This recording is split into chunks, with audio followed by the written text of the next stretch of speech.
Hello, everybody, and welcome to the Pylon Show. This is episode number 62. Of course, I am Artosis, the host, and this is a special Brood War episode. I'm very excited about it. Yeah, it's been a little bit too long, but we'll talk about that in just a second. First, I do want to give a quick shout out to our sponsors because they're so important. Without them, we cannot do this show. So first off, afkt.com. They've been supporting us just about since the beginning. It's like a community member, his company that makes tea for you to drink while you play. Check it out, afkt.com, and use the code Pylon. Then, of course, we have our Matcherino, matcherino.com/the Pylon Show. We have a code that you can use to just contribute money that's just exists out of the thin air. I don't know how it works, but you can just make money appear in our Matcherino by typing in cheese pizza. Why is it cheese pizza? Yeah, that's a good question, Matt. Why is it cheese pizza? Oh, it's National Cheese Pizza Day. Yeah. Of course. You know, I normally hate these national days and stuff, but cheese pizza is an important part of American culture, I would say. So I'm gonna let that one go. But check out the Matcherino. Also, we have some of our older shirts that we have. Some of our older stuff we are going to be taking down and replacing with some new stuff. So this is your last chance this week. It's going to be gone before the next episode. So if you want any of that stuff, you were hesitating, you were hemming and hawing about it, this is your chance. You have been duly warned. All right. Also, the biggest reason we can do the Pylon Show is our Patreon, patreon.com/the Pylon Show. If you want to support us, ask Patreon questions, etc. There's all sorts of little perks, and we are going to update this a lot coming up. We want to give a big thanks to everyone who supports us there. You guys are absolutely amazing, and why we can do this. Such a great community. And last but not least, check out thepylonshow.com. That is our website. This is where you'll leave your Q&A questions for the show that we answer at the end. It has all the show notes, all the VODs, all the social media. We have a Facebook page now, I believe, as well, in case you want to get your Pylon news through there. And we're going to be having forums, a forum beta for any Patreon members. Any Patreon members. In the next 48 hours, we're going to be launching the beta of our forums, and they will be messaged to you on Discord. Oh, that's sweet. There you go, yeah. It's gonna be Watch like out, TL.net. Yeah, I was gonna say, is it gonna be called like TL2.net? Have to wait and see. Thepylonshow.com. Thepylonshow.com. I only want it if it has the old Team Liquid board header that had like the horses that were galloping through the water. Oh yeah, that header was great. Absolutely. But yeah, it'll just be another place that you can check out in addition to our Discord if you want to chit chat about StarCraft and whatnot. All right. So that is that. Let me introduce the guests and give a bit of a roadmap of what we're doing today on the show. First off, we have Sham2. Obviously, this is a big Brood War guy. Sham2 loves his StarCraft 1, has made many tournaments in the past, admin stuff, been a big part of the community, and works at Twitch and all that. So how are you doing, Sham2? I'm doing well, my friend. Doing well. I just decided to work from home today, so been hanging out in my my sweatpants all day and just not really doing a ton of work. Don't tell Twitch. Well, I'm sorry, we're going live on Twitch right now. So oh, this is awkward. Well, hopefully no staff are listening. All right. I feel like you conspicuously drop the line about the sweatpants. I don't even like. How do we know you're even wearing pants though? Okay, there you go. Okay. Wow. That took a lot of bending. That's flexible. Well, oh God, I got a cramp from that. Oh my God. Are esports real sports? Sham2 says no. All right. Moving on, we have Doc Holiday. I don't think we've had you on this show yet, have we? No, we have not. Yeah, long time coming, Doc Holiday. Admins and casts, just about everything within Brood War. Yeah, you are actually such an integral part of the scene that you're parts of the memes that are starting to come out, the copy pastas. So, oh my God. Thank you for coming on. How are you doing today? I'm doing good, man. I was pretty excited to come on. Very happy to finally be here and talk about Brood War. I haven't been part of the scene for as long as a lot of people seem to think, but since I've been here, there's been a lot going on. So yeah, just super hyped to talk about Brood War, man. It's the one thing in my life that I just really like all about, you know? Actually, you know what you didn't mention, Dan? Between both of us, we're both professional StarCraft Brood War observers. True. That's true. Oh my We're God, both yeah. professional StarCraft Brood War observers. We have observed events. Brood War paid for my motorcycle. Thank you, Ari. Oh, nice. Look at that. I have a little coffee delivery girl. Isn't that nice? That's amazing. I want someone to deliver my coffee. I should just get my mom. I'll send her right over. Give me your address. No, but that's true. You know, all the big Brood War events that we did, Jeff and Sean and Nick and I back in the day, you guys were the observers for each and every one of those, I believe. We didn't have anyone else. Nope. So you guys are killer observers, admins, commentators, players. Not in the Brood Wars, killer players, but you kind of have. Yeah, okay, all right, hold on. In the Brood Wars scene, you kind of have to be like a jack of all trades because there's just not that many people who can, you know, to do all of it. Yeah, it's actually terrible. I suck at most of it. I'm mostly just really like yelling at like my microphone when we're watching like StarCraft games together as a community. You know what I mean? Yeah. But unfortunately, you got to do a little bit. Put the legwork in. Yeah. Well, we'll talk a little bit more about that and what can be done about that as we get into the actual topics of the show. Again, this is going to be, you know, a very Brood War focused episode. Next week, we'll be talking more about WCS Fall and all that. But basically, today we're going to go through This Week in StarCraft, of course, as we always like to do at the start of the show. Then we're going to do Cobra's clips. He's gathered up some of the interesting Twitch clips from this week. And then we will jump into our topics, which, again, mostly contains some Brood War stuff, like, for instance, Flash and the ASL Finals and his retirement, as well as whether or not there is toxicity in the scene, what can be done, getting into Brood War, all that type of stuff. So without further ado, let's go ahead and get into This Week in StarCraft. Get right through there. All right. So, of course, don't forget that anything I'm talking about here, because I can't give everything its proper amount of respect, you can check it out in the show notes. The show notes are anywhere that you are listening to or watching the Pylon show. You can get a link to it. It's just a Google Doc. We have one for every single episode so that you can get as much information as you need. And, of course, it is on thepylonshow.com. All right. So jumping in, first off, the Banshee tournament. This is the tournament for women that Zombie Grub ran for a very long time, about a year. And number 27 was played on August 31st. The final victor was Deity over Vriska, 3-0 in the finals. And this is the last Banshee tournament. I don't think that there's any plan currently for more of them, but a great effort from Zombie Grub. We get to report on it many, many times. So congratulations to Deity for that final victory, and thanks to Zombie Grub for putting that all together. Of course, you can check that out on her Twitch channel. All right. Also, the Sentimiento Latino tournament. I'll never get better at that. The OSC Esports tournament for Latin American residents. And this is a tournament that bans the players that are like real legit pros, such as Cham, Kelliger, Special, etc. This week was won by Eggs in the final over Ryu. And the next one plays in 2 days, number 68. So if you're from the LATAM scene, go ahead and check it out and go ahead and join it. All right. Also, the IMBA Force League. This is a Peruvian league that goes on, which, once again, it doesn't let Copa America players, aka the very best, like Ryu, play in it so that the amateurs get a bit more of a shot. Andre Inho ended up winning over Perhark 3-2. If you're from Peru, check it out, play in it, support your scene. All right, the Primus Cup LATAM Norte. It's an online event, and it actually had a prize pool of $800.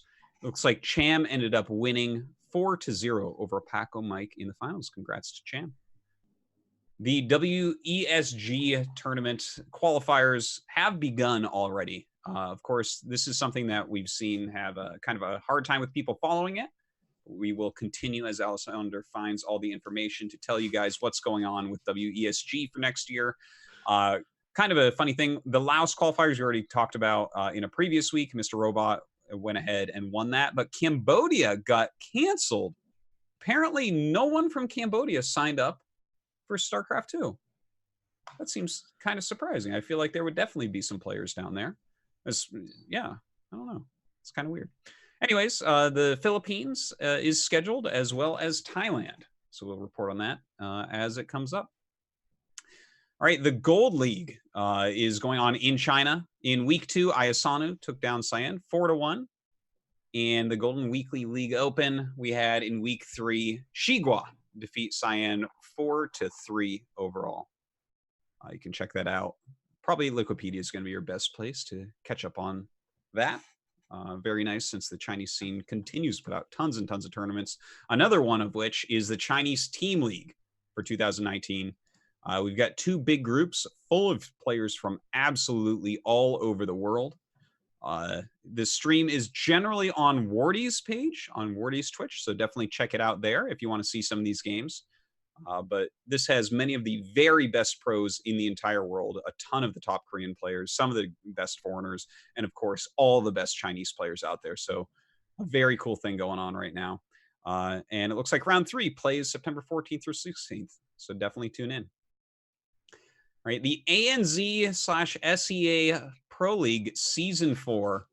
I was looking at this a bit earlier. I love this team name, the Sea Outcasts. Blisk, Lobo, Risky, Psycho. So, it is just amazing. Of course, these guys, like Risky, actually does not live in that area, but technically, I was about to say, Risky is definitely not from that area. He's from every area. He a little bit. He has New Zealand citizenship, so it's like a funny name. And then Blisk, I believe, lives in Singapore, if I'm not mistaken. I can't remember where Lobo wins, but I think this is basically team we don't live in Australia. Very cool to see them doing well. Yeah. Anyways, this is licensed by the Blizzard Australia, New Zealand, with a $2,500 prize pool. So check it out on the ANZ SEA Pro League channel on Twitch. The Alpha X MVP show matches continue to go forward. Looks like our pizza winner, Star Killer, ended up losing to Expect 2-5 in number 108. You can check this out on twitch.tv/AlphaXSC2. The Olima League continues forward. This is such a wonderful league. I love to give a shout out to it each and every time that we talk about it on here, because it's amazing games each and every week. You can get the replay pack for like $5 a month by supporting their Patreon at patreon.com/Olimoly. So definitely do check that out. The August finals occurred, and Trap ended up winning that 4-2 over Cure, and number 165 occurred since the last time we did the episode as well. And Solar ended up winning Trap defeated Solar 3-2 in that as well. Damn, Trap is killing it. Anyways, you can check that out on the lovely Maynard's channel. All right, the Proxy Tempest EU Open number 246. The 3D Clan member B ended up beating Marsman 2-0, and that is back-to-back wins in this tournament. So congrats to B. Someone to look out for in the future, perhaps. All right, another OSC. The OSC Melee number 79. Cham actually took out Shino here. I can't even imagine the ping on that game of France versus Mexico, but I'm sure it was not pleasant. Congrats to Cham on another tournament win this week in the OSC. Okay. This, I don't know how to say this. AO space DAI. Aude? What is I don't know, but it is a Vietnamese tournament, and I have no idea how to pronounce Vietnamese words. So sorry, I'm sure I'm butchering that more than normal, which is impressive for me.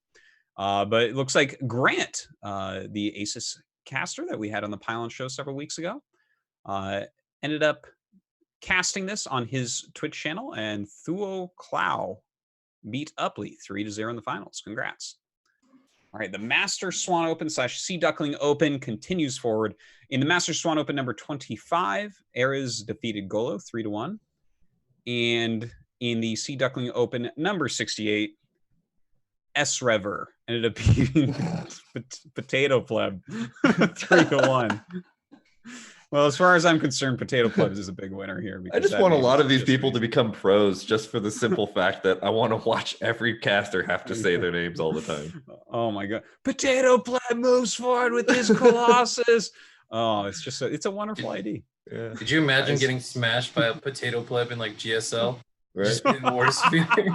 You're like Mario gets like dropping him by Potato Pleb. Potato Pleb's cloaked banshees just killed all his SCVs. It's crazy. Oh my. You can check that out on twitch.tv/Cranky Ducklings. And of course, give it a try playing it. It's a good tournament. All right, also by Cranky Ducklings on the same channel, they have the Oceanic Pond League. It's their team league that's going on. And it looks like Born Gosu ended up winning over the Alpha X team 3-1 in the finals. So big congrats to Born Gosu. All right, Alpha X, they continue to just pump out the content. Alpha X Knights #2. It's a 4-player invitational. Tatagiba, Hit, Shelby, and Zeons. It looks like that is going to be August 23rd. Oh, well, I guess that's actually over. So someone won that. Congratulations. All right. The Pizza Pie Show Match Season 2 is continuing. Estrella played against Future, 2 of the top NA players. But it looks like Estrella got slammed by Future 4-0, which gives Future pizza number 9. Pretty impressive. That is such a sick tournament series, man. I love that this is a thing, that it's people play not just for money, but for pizzas. It's kind of like, would you feel weird if you won a tournament and it gave you like $15 and then you're like, I shouldn't buy pizza with this, right? But if they just buy you a pizza, there's no guilt involved. Oh, it's so much better. And I mean, right? speaking of which, right? It's like what, National Cheese Pizza Day, right?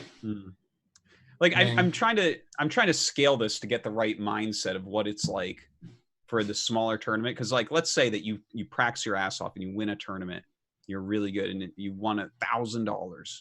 You don't look at that and be like, all right, I'm going to go buy a new iPhone. You're like, oh, $1,000. And you want that to last. You know, you don't want to spend that all in one place. You want to put it in the bank and you want to do a whole bunch of like smart things with it. Yeah. So I think that I like that the pizza pie tournaments take that out of your hands and they just give you a pizza.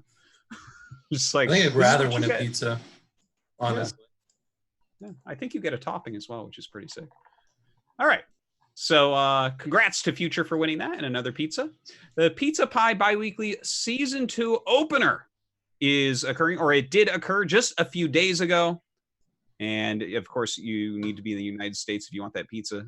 Sign up on the challenge and join Pizza Pie in SC2. I guess we don't have the exact winner for that. Might have been Estrella based on the previous slide, but regardless, check it out, the Pizza Pie Biweekly. All right. For our general transmissions, in-depth number 19 is up on my YouTube channel, youtube.com/ArtosisTV. We went over Solar vs. Cure from Elima League number 164. It was actually a really fun episode showing just how strong those players are at the moment. We had to skip it this week, though, because I had a baby. Well, my wife had a baby, but Congratulations. I had to be there. I was like, can I just go can I go play StarCraft while you do this? And she didn't let me. So I had to skip that show and my Tuesday stream. Oh my goodness gracious God. What is that graphic? Oh, this picture. Oh, this is so hideous. Oh my God. Ooh. All right. Moving on. The Australian Esports Federation SC2 LAN event.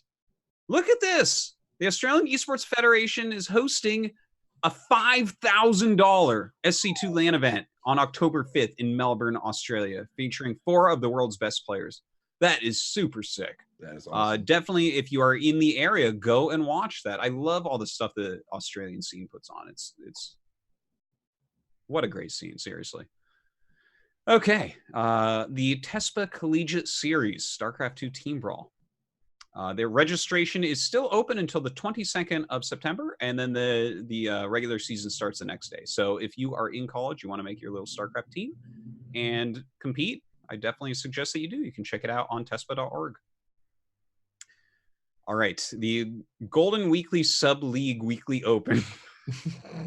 The translations that we get out of some of these Chinese news is very funny indeed. The first round of the 2019 StarCraft 2 Gold Sub League will be officially opened at 9 on September 6th. That's tomorrow by NetEase and Blizzard. And registration will open on the 6th as well. You have to register within 3 days. So that's really awesome. The Golden Series, this is a long-standing tournament series in China. If you are in China, you definitely want to take part in this and watch this. This is your big StarCraft. That's kind of like their GSL equivalent. All right, general transmissions. David versus Goliath, an in-depth look at region lock in StarCraft 2 by Brown Bear. So this is an article put out by Brown Bear, I believe, and it's on the Root Gaming website. Brown Bear, I think, is one of the smartest, most well thought out content creators that we have within StarCraft. Absolutely love his stuff, and I think we'll get him back on the Pylon show in the coming weeks to talk about some of this stuff. Definitely check that out over on Root's website. I believe it's rootgaming.com, if I'm not mistaken. Rootforroot.com. I'm sorry. Yep. Root for Root. And that's number 4 in between there. But definitely check it out. They have a lot of great stuff going on. And Brown Bear's stuff is literally always worth the read or the watch. Very smart guy. All right. Going forward. Oh, God. Salt and Snark, Artosis stream highlights from StarCraft Remastered.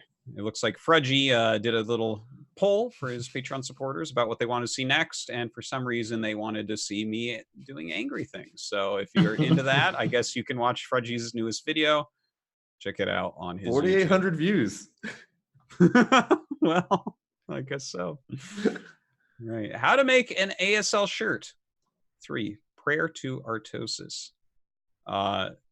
T-shirt giveaway. Tastosis StarCraft Remastered ASL Season 8 Semis Match 2 Highlights.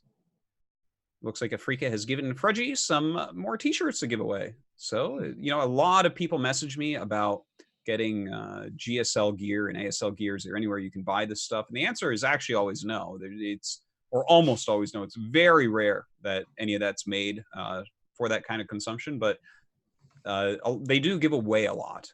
So look out for things like this on Frudgy's channel. If you're into it, go check it out. And you should be into it because you're watching the Pylon show. So what the hell? You like ASL and GSL. All right. General transmissions. We have Bits of Code. This is a show that's being put on by ESChamp. You can check them out at eschamp.com. It looks like they go through reinforcement learning as it pertains to StarCraft and creating your bot. So if you are into the bots in StarCraft 2, then ESChamp is really your place as far as I can tell. I'm not like heavily into the bot scene, but I do like to read about its news, and ESChamp always on top of that stuff, putting out the good content. So check them out. All right. Also, there are some more Alpha Star games being casted. I believe Rifkin's doing a lot of it over on Base Trade TV. Looks like he has a holy hit game in PvZ. So check it out over on Base Trade TV. All right. This week in Brood War. I know that this is what you guys were waiting for. All right. We have the Corrupted Cup. It looks like everything is closed up now. The last challenges were done, and we have our 6 groups. What are you guys thinking about these groups? Of course, Corrupted Cup, for anyone that is uninitiated in the ways of Brood War, this is the big non-Korean tournament. It's kind of like WCG minus Koreans. Oh, and man. Russ Brain put it on and is flying everyone to Moscow for it that qualified to play a big ass tournament for a ton of money. So that's really cool.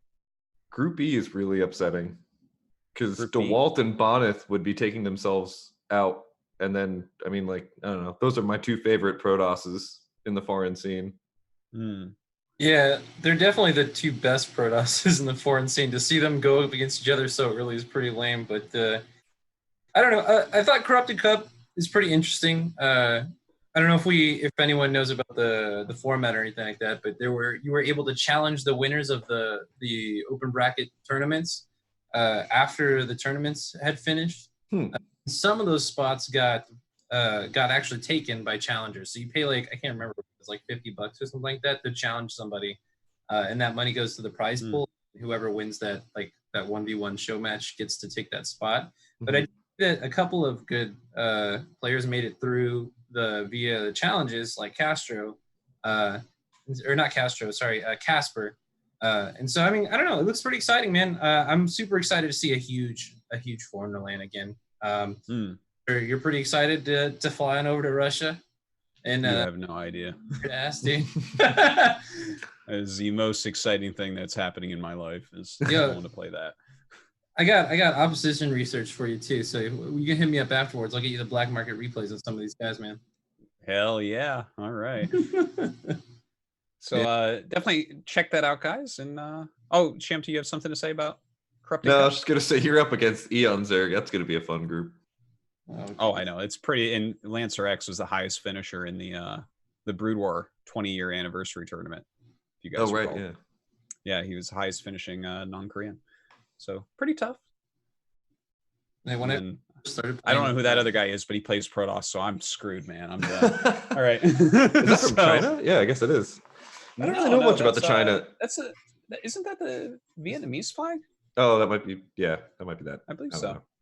I don't know flags. I know the American flag, and that's good enough for me. It's Team Liquid, man. It's a tiny square. Yeah, I have no idea.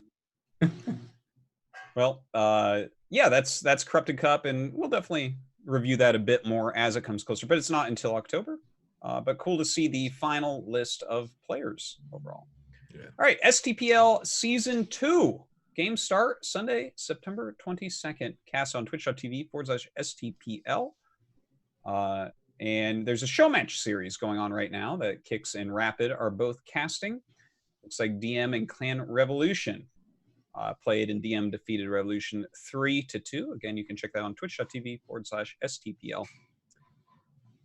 Bombastic Star League Season 7. The ladder is open, and it is pretty darn active. I keep hitting BSL people and then giving them free points because, well, you're just I have all sorts of excuses, but if you want to see my salt and snark, Fudge has a video for you. Anyways, I'm sure it's all latency. Yeah, certainly.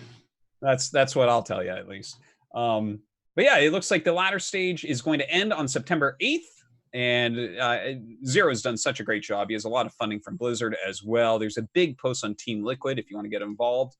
But there are 4 guaranteed seasons of BSL, which is super sick. We'll probably go a little bit more in depth in this stuff as we hit the topics. Also, the DreamHack Montreal LAN coming up. Is that still happening? Because so I'm not running it, but it is still happening. Well, I'm glad it's still happening. Yeah, me too. You know, I've been waiting for any lands in Brood War.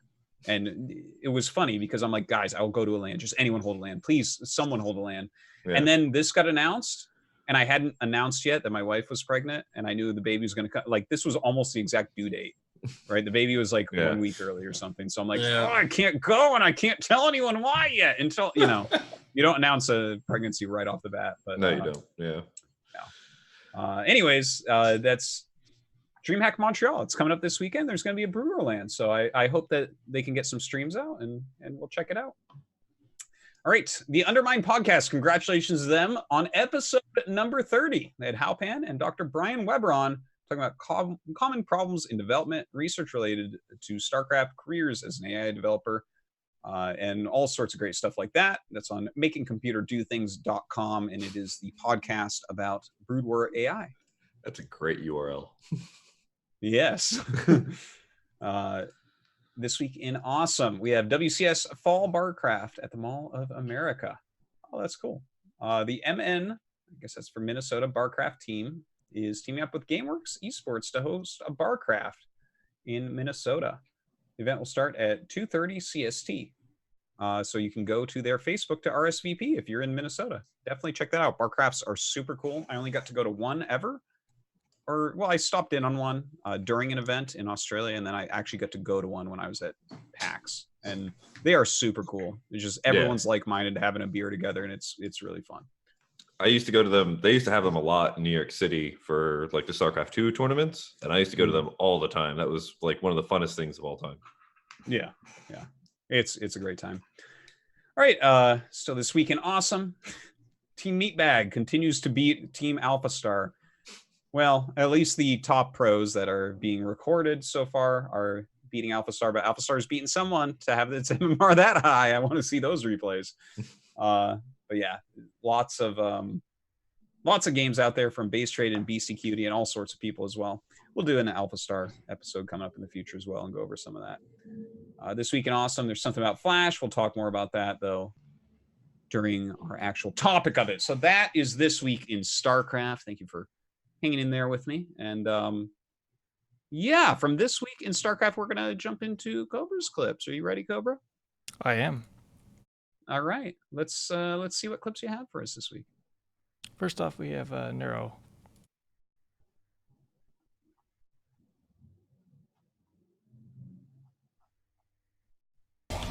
We've got 5 lings, but they're the 5 most ferocious lings ever, actually.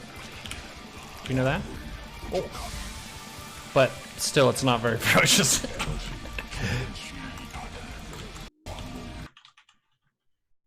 My nerds. How be?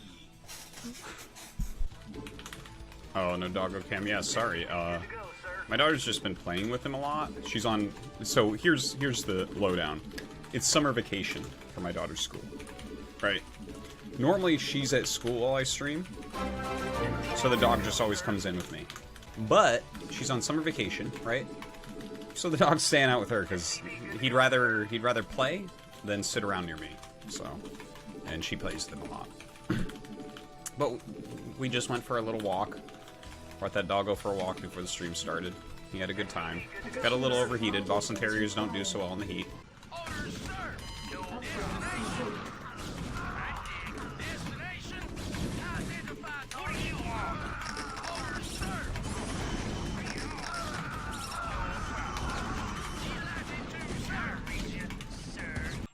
This one's about 13 minutes long. This is just showing a little bit of it. You can find all that on Fudgy's channel. God, 15 minutes of that garbage. Yep. Who watches that guy? Oh, no. Jesus. That Right. was such a good mind, though. Yeah. No, that was.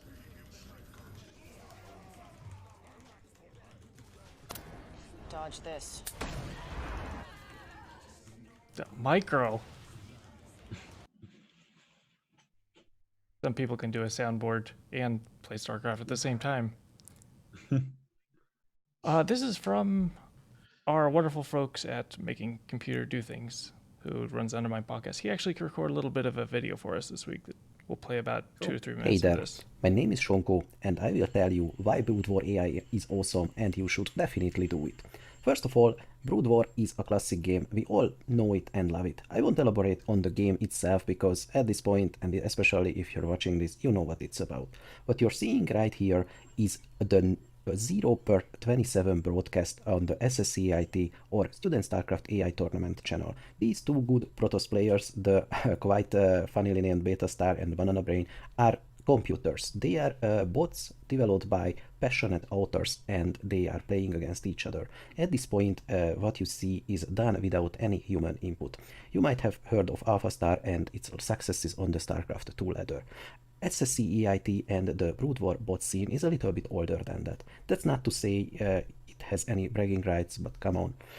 So why is it awesome? I think because it is an esports in its own right. I started developing a bot as a university project, but I fell in love with this scene. And I started a blog and even a book about it. But enough about me. The point is, if you're interested in StarCraft and want to do something deeper, and maybe switch to a tech career, this is a great opportunity for you. If you're just a gamer with some programming knowledge or, I don't know, deeper interest in this, you could definitely try it out and do things that you can't do as a human. For example, bots have infinite micro potential. You can issue comments to each and every unit at the same time. Well, that's not strictly true, but you know what I mean. And if you're a programmer and maybe just love StarCraft, this is a great project for you. You should definitely do it, and well, I'm biased and I like this, but you should do this because it provides the kind of challenges you rarely encounter in your working life. What I mean is optimizing, min-maxing, and generally, well, it's a new kind of challenge. If you're a student, there is the Student StarCraft AI tournament. This is meant to be something to students to work on. A lot of academic research projects have sprung up from this scene, and StarCraft is considered to be one of the games that is not solved yet. Well, maybe right after chess and Go, this is the next step. I wouldn't know that, I'm not an academic researcher, but I do talk with a lot of them. We have our own podcast, The Undermined it's called. It is for the more technically minded, but I hope it's interesting for other people as well. There is a lot to say about this. I had an episode with Fear Dragon who was interested in starting something like this. I don't know how is he with that project. I wish him all the best, and well, this is a long and difficult journey, and you're just never done. And So if you want to check out more of that, you can find him on Making Computer Do Things. The specific podcast he's referencing is episode number 13, if you're looking for it on YouTube. That's about all I got for this week. All right. Thank you much, Cobra. That I tell you, that micro of those Dragoons was pretty scary. Imagine if all of them could perfectly range and perfectly patrol micro back and all that. Oh, God. Yeah. All right. So there are our clips, and time to get into some of our topics here. Well, I guess we can probably start out with, well, do you guys have a preference? We have foreigner events, Rise of Lands, getting into Brood War, Elitism, Toxicity, and Flash, and the ASL Finals. Let's just talk about Flash. That's a great idea. Man. All right. Screw the rest of the topics. We're going to talk about Flash for the next 2 hours and how incredibly smart he is. Man, a bunch of Terrans in this chat, man. I'm feeling uncomfortable. Yeah. I like how we have no Protosses to defend themselves at this point, though. Yeah, but come on. Well, screw them. They don't need defense. Yeah, standards, man. Yeah. So, okay, let's talk about Flash for a second here, right? This is always kind of a funny thing to bring up because it sounds silly to say, I feel like, because esports is getting so big now. There's so many people involved. But Flash is the greatest ever. Yeah. Amongst all games. And there's not actually a question here. It's really funny because sometimes you get people and they'd be like, what about Faker? Isn't Faker the same level? Oh, and it's yeah, like, of well, course. I mean, if you went and asked Faker, he'd probably be like, oh, God, I wish I was as good as Flash. I bet you that's what he would say. I really do. But anyways, Flash, obviously, you know, he's got his 3 OSLs, his 3 MSLs, and now 4 out of 7 ASLs that he played in, which for me, I just thought about that. It's like he went 4-7 against the world in ASL tournaments. Yeah. All the best Brood War players in the world tried to win ASL, and he won 4 out of 7. So that's a best of 7, and he won it against the universe. Against the universe. Because we know, I don't care how many fingers you got as an alien, how big your brain is, you're not going to beat Flash in this game. And he's done it under like ridiculous amounts of pain too, right? Because he has all these problems with his health. It's, you know, and it was so apparent that he was trying to play kind of like a little bit more laid back, I guess, like when he was playing other, you know, his earlier stages. And then Flash was like, listen, this is my last final. I'm going back to the old G Flash. I'm going to destroy everything you do. And I was really hoping for a good finals, man. They were good. It was a good finals though, but it was a good finals in a way that you couldn't like it was like the kind of finals that only Flash can give you, right? Like he had like 2 games where he just should have lost. Like there's like no way out, but he just kind of was like, well, whatever, I'm going to win anyways, and just did it. It was insane. Yeah. That game where Snow tricked him in every conceivable way. The game on tripod. Game 3. Right, where Flash was quite sure that there was tech coming. Yeah. Because the Nexus was so late, but it was just a quick Nexus hidden somewhere that he never found. And then Flash is sitting there making turrets. He has no units. His command center is late and stuff. He's building a bunker he doesn't need. Like everything goes wrong. And then just kills him anyways. Yeah, it should actually be illegal at how good he is. It's like it doesn't even make sense. I watched Jin Jin's translation of Flash going back over the games, and he had a really interesting mindset. He knew, I mean, like, you know, it's very easy to see that he knew, okay, I saw the late Nexus timing, it has to be a robo. So he built a whole bunch of like robo, you know, anti-robo things.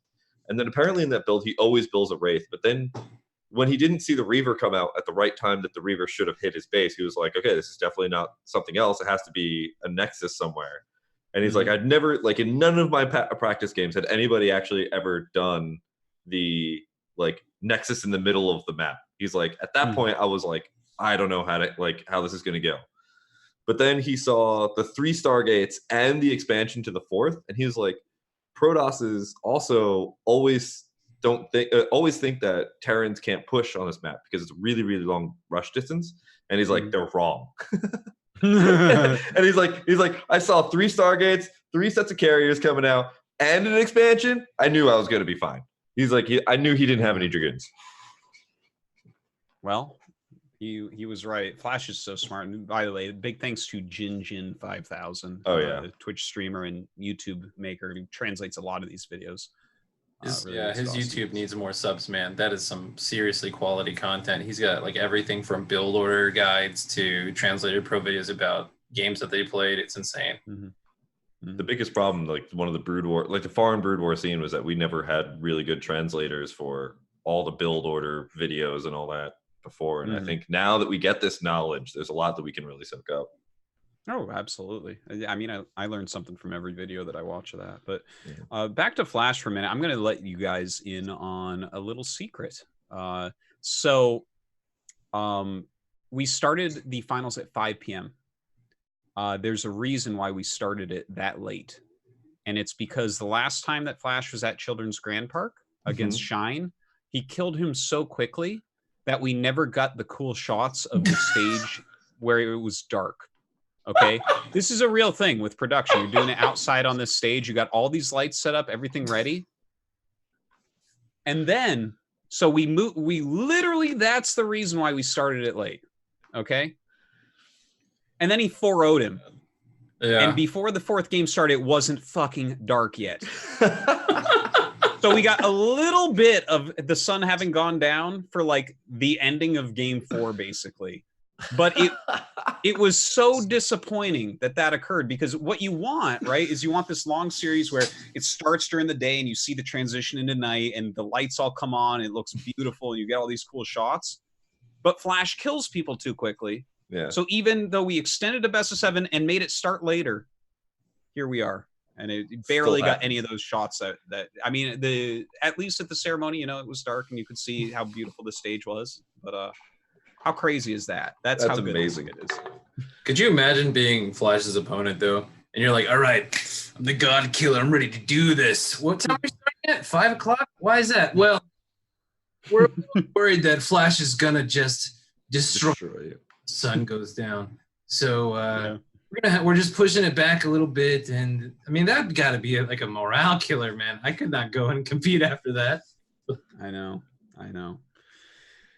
Oh, he's so good. And I mean, I wonder, do you guys think, because Tasteless is actually talking to me, and normally when I like how you phrase that. Tasteless was actually talking to me. Yeah. I'm like, normally he just ignores me, but no. Basically, I guess to kind of summarize his idea, not do it complete justice, it might be like a good thing that Flash is going to stop competing, because the tournaments are so one-sided, really, when you look at it. He dominates so hard that like there's whoever, like if you go back through all the interviews that you have in ASL when people win various groups, somehow over half the interviews come back to them mentioning how they can't beat Flash. It's the weirdest thing. Ken Kyung will be asking like Sulky, it's like, oh, how do you think like you'll do? And he's like, oh, well, I mean, Flash is in the tournament. So, it'll be something like that. It's not a direct quote, but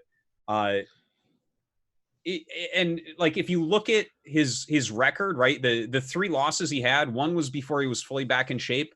Number 2 was against Snow in the most anti-Terran map pool literally ever made, because Flash had just won 3 SLs in a row. And the last one was to Effort.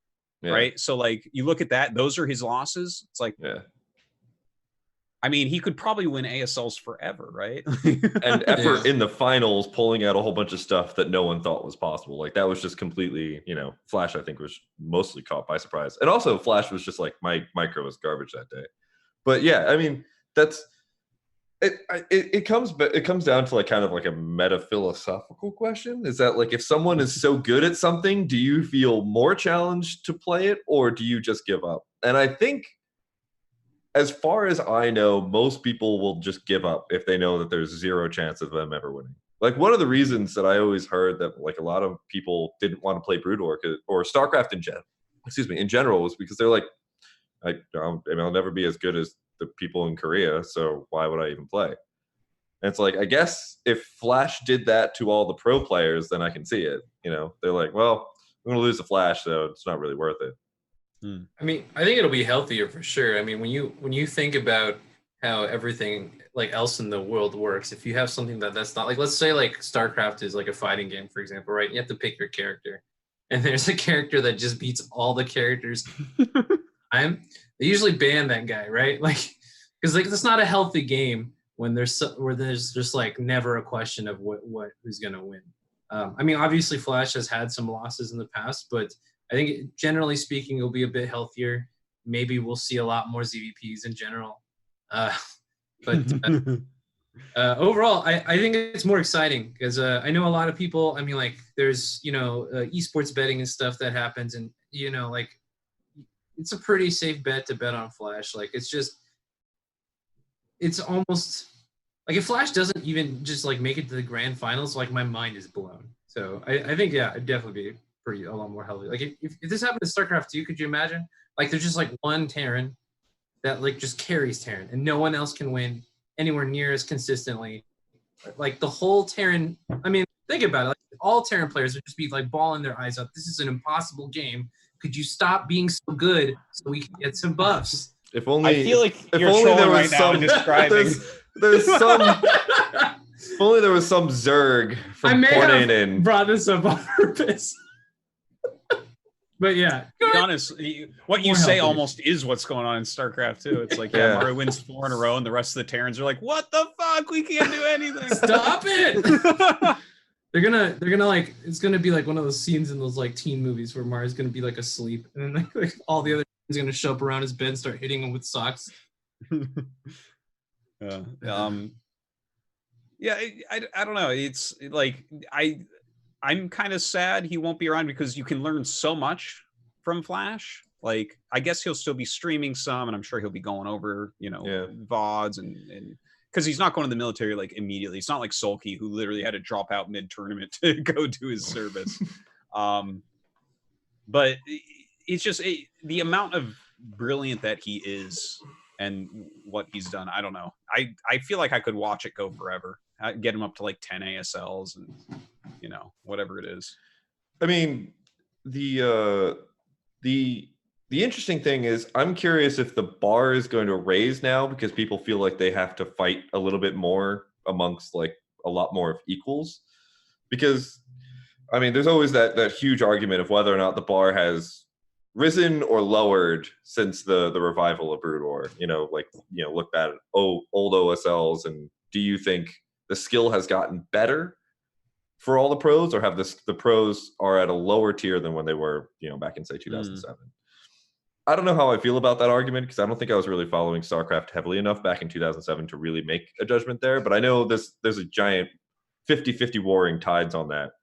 And I'm curious that now that Flash is out and they know that they have more of a shot against like an unimpossible opponent, will they play harder, practice harder, etc.?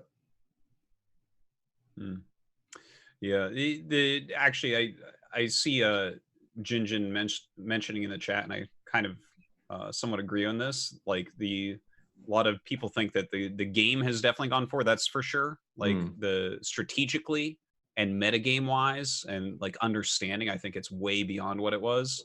And then maybe mechanically it's a little bit lower, a little bit less. But with Flash leaving, right, that's like he is the Terran metagame.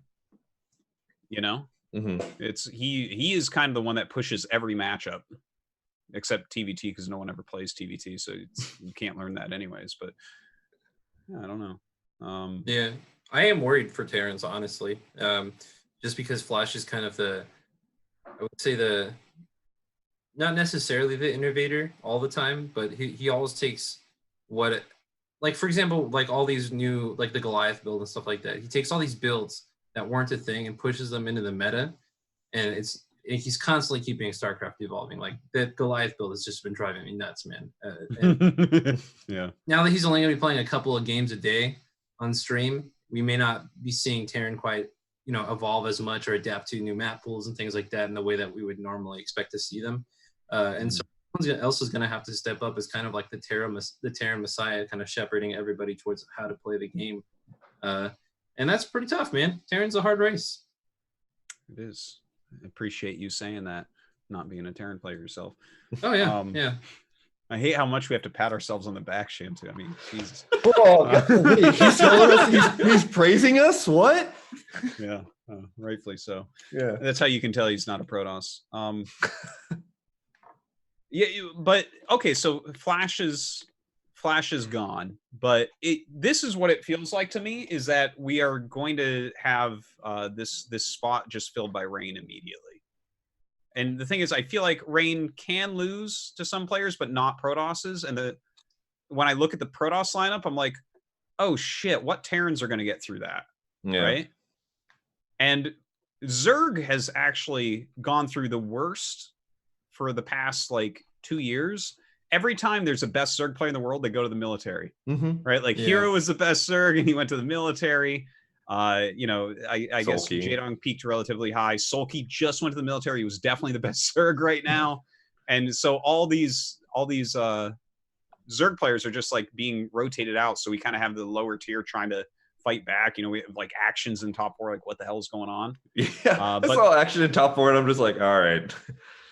Black is white, up is down. I don't know. I feel like Zerg is gonna be able to, like, ZVP is definitely. I don't want to come out and say this and admit to it, but like I think secretly everyone knows it's probably the easiest matchup at kind of higher level when it comes to just like you have a lot of people who just become ZVP specialists, and if we're moving towards like a Protoss only meta, I feel like a lot of Zergs may start rising through the ranks and then getting shut in the ZVT. I mean, if they ever run into a Terran that hasn't already been knocked out by a Protoss. So I mean, I'm pretty optimistic for Zerg's future, man. And ZVP's good matchup for Zerg. Yeah. Well, you got Zero there helping you out a little bit, I guess. So that's good. Or Queen, as he stupidly changed his name to. Well, wait, did that happen? I didn't even know that happened. Oh no, he goes by the ID Queen for some reason right now. I'm sure it'll switch back to Zero at some point. I've told this story many times on the Pylon show, so I'm sorry ahead of time. But like, Shuttle, he quote fingers changed his ID to Eyewater, and then it was like they told us like you have to use the ID Eyewater for him. You can't call him Shuttle. It has to be Eyewater. Oh, and I then remember he that. logs into the ASL match as Shuttle and plays as Shuttle in the game. And I'm like, I'm done with this. I'm done. And I'm having this thing happen right now where Zero is logging in as Queen, and I'm like, you were Zero for so many years. What are we doing here? I know that in the Korean scene, you don't care about this because people just make new IDs all the time because you're called by your actual names, but we don't do that in the foreign scene. Give me these old IDs. I don't know. Anyways, any other thoughts about Flash and His Majesty? I would highly recommend everybody go watch the Jinjin translation of Flash talking about his games. It was really, I mean, like anytime that Flash sits down and talks about his games, it's really eye-opening. But what I really liked about how Flash played those games was you know how like Flash is just, the smartest human to ever grace this earth, and absolutely. He does things that you look at it and you're like, okay, I don't think I can do that because I wouldn't understand the situation that I'm in well enough to be able to make Flash's decisions. Those games just look so textbook, but so solid that I learned so much about the TVP matchup by just watching those games. Yeah. Like, I learned so many of my assumptions were wrong. Most of the times when I watch Flash play, I'm just like, all right, Flash doing Flash things. I can't do this. But those games were just so textbook, especially the game on I'm blanking on the name right now. 3-player Sylphid? Yeah, Sylphid. That was the most just beautiful standard Terran game of all time. Yeah. Yeah, he's that's kind of an interesting thing about Flash, because you can watch players, and thing is, even amongst pros, you can watch, but it's hard because sometimes they'll do things that are not really the best thing to do. Flash, you can almost relax and just watch and learn from every single game he plays. Yeah. And it's like, even though you can't do what he does, you can take the concept and be like, well, this guy understands it better than everyone else for sure. And everyone literally agrees on it. It's not like there's some holdout being like, nah, Flash isn't really that good. No, everyone's like, oh God, no, he's easily the best. So I definitely agree with you. Like, just every Flash game I watch, I feel like I've learned and become a better player. Yeah. And I don't know. I'm just gonna be sad to see him go, man. He's the best at one thing that anyone has ever been at anything in the history of mankind. So it's so much easier to be an astronaut president than to be Flash. So much easier. All right. Yeah. Well. Oh well. I mean, he said I'm just going to keep using Jinjin's translation. He said that he's going to keep playing like team battle games, and he's not going to be this is just his last like actual tournament run, but he's still down to do like team battle games, because you can only do like you can do that with 2 to 3 games a day. Yeah. And that's good. So he's still streaming and stuff. I don't know his exact enrollment date, but I'm sure he'll do that relatively soon and hopefully get healed. Do you guys think that he's going to be able to come back? Let's say he's done military in 2 years from now. Let's just call that as the date, right? We have seen players coming back and doing well. In 2 years' time, do you think Flash A has the drive, B wants to see Brood War is still around doing well? Yeah, I would say so. I mean, I think it just more depends on his health than anything. If we have like robotic android shoulders that can replace his, then he'll be fine. Yeah. But I think that's largely the majority of the problem, is that he said he has to just go get a whole bunch of surgeries with his shoulder, which I don't know how rough boot camp is in Korea, but like I just worry that he's going to be like physically unfit for that too. Yeah, I mean, so long as he doesn't come back injured, I think he'll be fine. I mean, he's such a cerebral player. Like we just talked about how he knows more and does more cerebrally than any other player that's out there. By that virtue, he should be able to do well. But I mean, he's so young too that I highly doubt that we're going to see very much of a mechanical decline in his abilities as well. Again, as long as he's healthy when he comes back, he's just going to be fine. Yeah, it seems like that would be the worry. Is literally, it's just like his shoulder and his arm / wrist. But yeah, they give you tests and stuff before you go in the military to place you correctly. So I'm sure that they are not going to like make him lift giant boxes with his right arm or something. That's not going to be his position. There's the military, a lot of people think about it and they think of like some movie they've seen where you run through boot camp and crawl through mud and shit. And I mean, I'm not in the Korean military, but I know that there is a very wide range of things that can involve doing your service out here. A very wide range. Yeah, I know there's another player out there who I'm friends with, and they're not doing like any of the troop stuff. They're just kind of doing like a different type of military service. Yeah, there's a lot. Like I've known some people who became a policeman for 2 years. That was something, and there is a giant range. So it's called military, I think, because you get some sort of training in that area. But yeah, it's like, okay, you're kind of doing stuff for your country for like 2 years. So yeah, okay. Well, Flash, he's good. He's good. I feel like we could talk about him forever, but there's other topics as well. And I feel like he's also someone that we will always have to mention in the future, no matter what. He's kind of like the asterisk whenever I feel stupid when I talk about, like, I feel bad for Last, right? Because Like, Laz is such a especially when good Flash player. is in the tournament. Because, Yeah. yeah, it will be like, it's rain against Laz, the best Protoss in the world against the best active Terran that's playing in the tournament right now. You know, it's like you have to like jump around and guide the way that you say it, because there's Yeah, always because this now you'll caveat never that- be able to say the best Terran ever. Yeah, Yeah. literally never. It's impossible. He's in one of those like you versus the Terran she tells you not to worry about type of situations. yeah. All right. Okay, so let's close the book on Flash a little bit here, and let's talk about some foreigner events. There's a lot going on right now. There is. There's an extreme amount of stuff going on right now, like almost too much. Like I'm having a hard time scheduling one of my tournaments because every time I put like a soft date down, someone goes, hey, XYZ is already going on this day. You're gonna have to do it. I'm like, oh, okay. Well, I guess, yeah. I've delayed my next tournament for like over a month now because there's always something going on. Damn. I'll be honest, one of the biggest reasons why I stopped doing How About You is because anytime I tried to schedule it, there was just like some tournament that was going to end up being on the same time. It was either BSL or BWCL or like a bunch of other things. Because BSL back then too was every day during the weekend. Yeah, And, that was so BSL's large, and I mean like BSL deserves it because I mean they have a ton of funding, they have a ton of really great games. I was watching the ladder games 2 weekends ago, I think, or this past weekend, the like random tournaments they do during the weekend. So I think they deserve it. It's just like there's so many different things going on.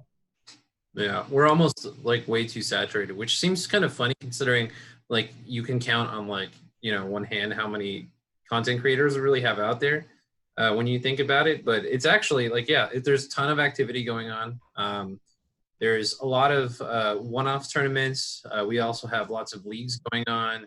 There's even like tons of events, like the Coach Pupil League, for example, takes up so much airtime because they're like casting all kinds of stuff, and that's just like 1,500, 1,300, people. People are just getting into StarCraft. I think it's awesome. I just wish they got more coverage, like more viewership rather. Yeah. Well, okay, let's compare right now what's going on in the foreign scene to when Remastered came out and also to maybe like a year ago. What have you guys seen as the trends, right? Because I know there was like a bunch of hype right when Remastered came out. Mm-hmm. How would you compare the level of the scene at that moment to right now? And has it been on an upward trend lately or a downward trend lately? Because I feel like there was definitely a dip, but yeah, maybe I think it's coming so. up. So one of the reasons why I started doing How About You is because there was such a dip, right? Like I was running How About You during that time, and then I stopped running it because I think Team Liquid had announced that they were going to start doing weekly tournaments or bi-weekly tournaments, and I was just like, okay, cool. It seems like everything's filling up. I don't really want to have to keep hosting this tournament because I'm not a good tournament organizer. And I was like, so, I'll just let y'all do your thing. And then there was the dip. Like basically everybody stopped running tournaments. And I came back with just like, all right, well, there's no tournaments, so might as well start running them. I think the problem that exists with what happened at launch versus and why there was a dip was because, I mean, I'm fine with saying this out loud, and I'm sure, Dan, you might get a Blizzard sponsor revoked, but Brood War Remastered was terrible at launch. It was awful. It had so many lag problems. It had, the ladder was terrible. The maps for the ladder were terrible. Like there was just so many problems at launch. That I think everybody came back. They're like, oh yeah, this is the Brood War I remember from 1998. Like lag, games that lag ridiculously, terrible maps that don't make any sense, and just a billion different problems. And I think everybody showed up, and there was a bunch of European pros who showed up and were like, okay, cool, well, it's back. I want to play this game. And then there was no money. There was no money anywhere. We had the StarCraft Remastered events in SF, but those were mostly invite only. There was like one or two other tournaments, but then like there was no money anywhere. So like all the pros showed up and they were like, there's no money, and then bounced again. But yeah. Okay. I mean, I agree. At launch, it was pretty rough technically. Like we were coming off of 1.16, I think it was, from IC Cup, which was pretty dope. And then you go to StarCraft Remastered, and like Gypsy just recently had a clip where like a zealot punched a Marine and then another Marine exploded. Yeah, that was so weird. This is really, really weird. So there were tons of weird bugs and stuff like that, and so it was really awkward. But yeah, I think the biggest problem was that we didn't, like, as a community, that the hype train didn't really keep going. There wasn't really any, like, we were all just kind of like self-funding tournaments and stuff like that. And no one was coming in with any kind of sponsorship money and stuff like that. And so, you know, players like, I remember I was talking to Draco, and he was saying, like, you know, I came out for this event because there was money, but, like, you know, no one's going to be able to you know, make a professional career out of Brood War.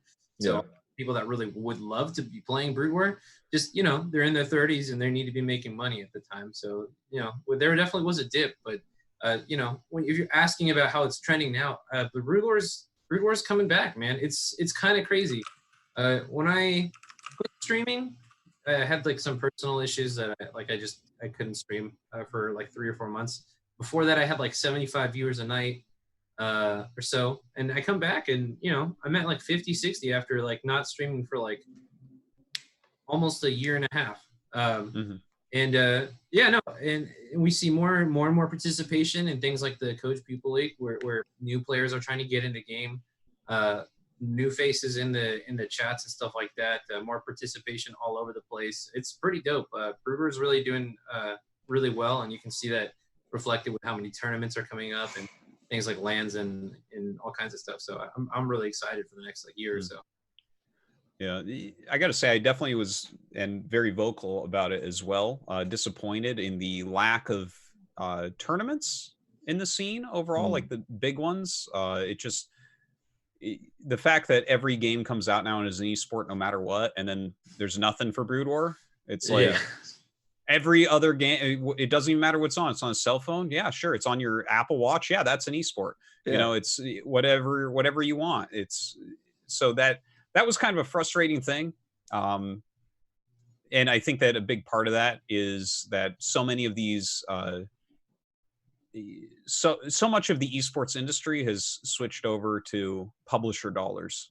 Once upon a time, it was about making a great product to get a great scene going and great viewership so that you could get sponsors. And now it's because everyone wants to be an esport, because esports are so cool, they're becoming shittier because it's just like a developer putting the money in. So they're like, okay, well, we have $1 billion in microtransactions, so now it's an esport. And there you go. And then everyone who runs tournaments, because the publishers don't really know how to do it that well, are like, that's our business model. That is so much easier. Right. And obviously there's things like Counter-Strike are still doing fine in the other way. But it's just, I don't know. When I look at that, I'm like, oh, this is a disappointing timing for StarCraft Remastered. Or Brood War HD, as I like to call it. But yeah, I was pretty disappointed with that, because I feel like the game is just so high quality, and it's like the fact that Smash is still so big, Melee, right? And I'm like, oh god, we have like the same type of people, even, you know. In fact, there's a lot of crossover between the scenes, where it's like fighting game people and StarCraft people kind of like the same stuff in the same games a lot of the time, and there's some similar personalities and stuff, so it's like kind of sad in that regard. But it feels like right now, between Zero's BSL big announcement, right? Like 4 seasons of BSL, that's super sick. Corrupted Cup, and there might be another one next year as well. Like, I look at that, I'm like, oh, I feel like these are stabilizing the scene. And then you have all these smaller ones that are popping up all over the place as well, right? Like NASSL and countless small tournaments. Yeah, I mean, there's definitely been a lot of lands that are starting to exist now too. Like, there's the New York City land that seems to be pretty routine at this point. I think Jealous Chobo is the guy who's running those. I think Africa and someone named Char, I think, put together a land in LA. That's also Africa. Africa, and then like Jaeyoon is kind of like sort of collaborating with that. Awesome. I'm flying down for that one. I think I don't have any conflicts on that day. because that sounds really fun too. Like just going to those types of lands. I mean, there's the DreamHack one that's this weekend. Yeah. I organized this event originally, and I don't know what time it is now, but yeah, I think it's this weekend. Yes, this is this weekend. So there's a lot of really cool things, I think, and I really hope that like we can.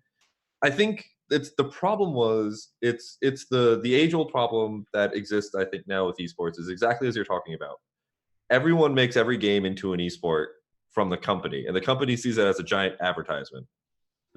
It's fair to say that like Blizzard didn't really care about the foreign scene when it launched, and I don't think many of the people who ran other esports organizations wanted to take the risk or the gamble, because viewership for even on Twitch for Brood War still wasn't that great. The only things that were great were really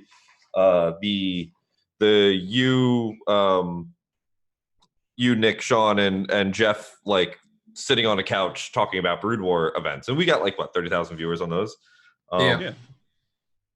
Those were the only ones that were really pulling in views at the time, and I think so. A lot of people didn't want to take those risks. I think if we can start proving that these lands are going to actually generate interest, players, and hopefully viewers, and if we can really start driving like the viewership on whatever website works, I think we can start reviving the grassroots movement of Brood War. It's going to have to be grassroots. It's funny that you mentioned that too, because and then Artosis also brought up Smash, because so the San Francisco Bay Area community is trying to put together a small like regular get together for StarCraft right now. Me and Dez are working on that. But yeah, it's so funny because the grassroots model really should apply to Brood War, right? Like you look at Melee, and the way they do it is just on the back of passion and fan support and love, and that kind of attracts sponsorships and stuff like that to the game. And I think that's how you naturally grow an esport, right? Like StarCraft, like when you're going to like WCG events and stuff like that, it wasn't really just Blizzard throwing hundreds of thousands of dollars, putting it up on like this giant venue with a giant stage and stuff like that, So I think the grassroots movements we're really working on right now should probably help grow scenes like locally around. At least I'm working on the United States, but like I really like to see like in Smash they have like the East Coast versus West Coast, like really big rivalries, and that type of stuff is where you really naturally generate hype and excitement and stuff like that. Like I can't wait to be playing at like some PC cafe, next month or something like that. Have like a 14-year-old kid be like, "What is this game?" Be like, "Well, let me show you, sir. This is StarCraft." Best. And so, I mean, yeah, I think that if we just have people who are more motivated to get out there and be social and meet people and stuff like that, that's going to be a really easy way to kind of grow the scene some more. There are some things too that I worry about a little bit when it comes to growing Brood War. It has a bit of a reputation of being like this like impossibly esoteric, like extremely inaccessible game, which I think something that gets hammered home a little too much, because a lot of people are scared of Brood War. But if we get, if you have local scenes popping up and you're just like at a PC cafe, you're not going to be freaked out to just be like, "Whoa, what is this game that they're playing?" So, I mean, that's probably, I feel like it's definitely our biggest chance at bringing Brood War back as like a semi-legitimate esport in the foreign scene. Okay. Well, okay, so there were two parts there. The growth of lands. Let's talk about that just for a moment, and then I definitely do want to get into the accessibility of Brood War as well. I like what you guys are saying about the kind of grassroots. These lands popping up are definitely a good thing, a very cool thing that we're seeing. That New York one, it seemed like that was packed out and really cool and everything. And obviously people can stream from anywhere right now, but we're not really seeing like great viewership on most of these events, and that's which is I don't quite get it. Maybe that has to do with the accessibility of Brood War, because it's such a complicated game and such a hard game. I don't know. What do you guys think about that? I don't think it's that. I think first off, the Brood War community is absolutely terrible at PR. Like actually advertising, actually promoting events, and getting non-Brood War people involved is the the only type of PR and advertising that I ever see is like the Brood War community members who all have like 10 followers on Twitter posting a link, and post on Team Liquid, and that's it. That's so me, dude. And I love the Brood War community, but one of the biggest things that I know the Smash community did once the Smash doc was released was they had that giant push to move to Twitter. I don't think Twitter is necessarily like a game changer or anything in this situation. I think saying, oh, we need to do Twitter or we need to do Reddit. I don't know what the answer is. I just know that like if you go and if you probably look at where your views come from on any broadcast of any tournament, you'll see like 5 views from Team Liquid, 6 views from here, and like 7 from here. Like that's just not good enough. We're just not good enough at advertising our tournaments to non-Brood War people. Because I know when I was running a bunch of tournaments and I had a bunch of followers still from StarCraft 2 and Heroes and whatever games that I've been casting throughout my billion years of this, people would come in and be like, holy crap, I really love Brood War. I really love all this stuff. I don't know why I stopped watching. And then they would be a return visitor. They would be a person who'd keep coming. But we don't get those demographics in our advertising. And we need to figure out how to get them. Yeah. There's definitely not too much advertising going on. But, well, I mean, for instance, I have like all sorts of followers from various games. I did my Hearthstone stint, and obviously got most of my followers actually from StarCraft 2 and things like that. But well, I guess ASL, for instance, we don't get a ton of live viewers. It's not on Twitch, but the YouTube VODs generally tend to do pretty well, better than I was expecting based on live viewership when I compare that to like GSL, because we get really good views for GSL and then also very good VOD views. I don't know, to kind of jump into the accessibility aspect of Brood War, like, Doc, you were talking about how maybe it's over the top how Brood War is viewed as far as getting into it, that kind of that starting spot. Yeah. What are your guys' general thoughts on this situation? So I have this really huge gripe that with casters and people in general when you talk about your game being super hard, right? And I'm not trying to like just come after you but every cast I listen to, this is the hardest game in the whole world, and this is the best gamer at it. But and it's true, right? Like it's definitely true that Brood War is the hardest game to become Flash at. Right? It is, the hardest game, period. But it's not the hardest game to just have fun with, right? Like, so I never played Brood. Well, I did. I was like 10 years old and I played like on like 2 pirated Peruvian CDs that my uncle brought over. But I didn't really play Brood War, right? Until a couple of years ago. But it's really not that inaccessible, especially now that there is matchmaking. You can just get on ladder and lose until you stop losing. And then all of a sudden you're playing Brood War and it's a fucking blast. Like it's like the best game at any MMR. It's so much fun. And there's tons of resources out there in Brood War. We have a whole league where the literal best players in the entire foreign scene coach you. And it's like 900 MMR players. And sometimes they'll be like, man, you need to get a keyboard or something. Because I'm not kidding. When I started playing StarCraft 2, I used a trackpad and I got to platinum. Okay, I thought that was totally normal. But there's so many ways to get in the game, and the game is not scary if you approach it with a good mindset. All you need to do is get onto the ladder, lose like 50 games, lose 30 games, whatever, and then you're playing StarCraft with someone who is around the same level as you, give or take, a couple hundred MMR sometimes. But it's really not like when you tell a person, man, this is the hardest game, and they're just like, this casual Fortnite player who's like, man, I used to watch StarCraft 2. What's this ASL thing? They go, oh yeah, I'll never touch that. It's too hard. I'm 30. I gotta work. I can't play this. It's too hard. And I feel like a lot of people have this misconception that Brood War is so hard to play mechanically, to even like move a unit around, that they just don't want to touch it. You know, like I see people laughing about Dragoons in the chat all the time, and StarCraft streams are like, I'll never play this game. You can't even move the unit where you want it to go. It's really not like that. I feel like if we kind of dispel that misconception about StarCraft or about Brood War, people will try StarCraft Remastered and be like, wow, this is really awesome. Because that's kind of how I got into it. I just started playing randomly one day because I couldn't play StarCraft 2 on like a laptop that I had. And I was like, whoa, this is awesome.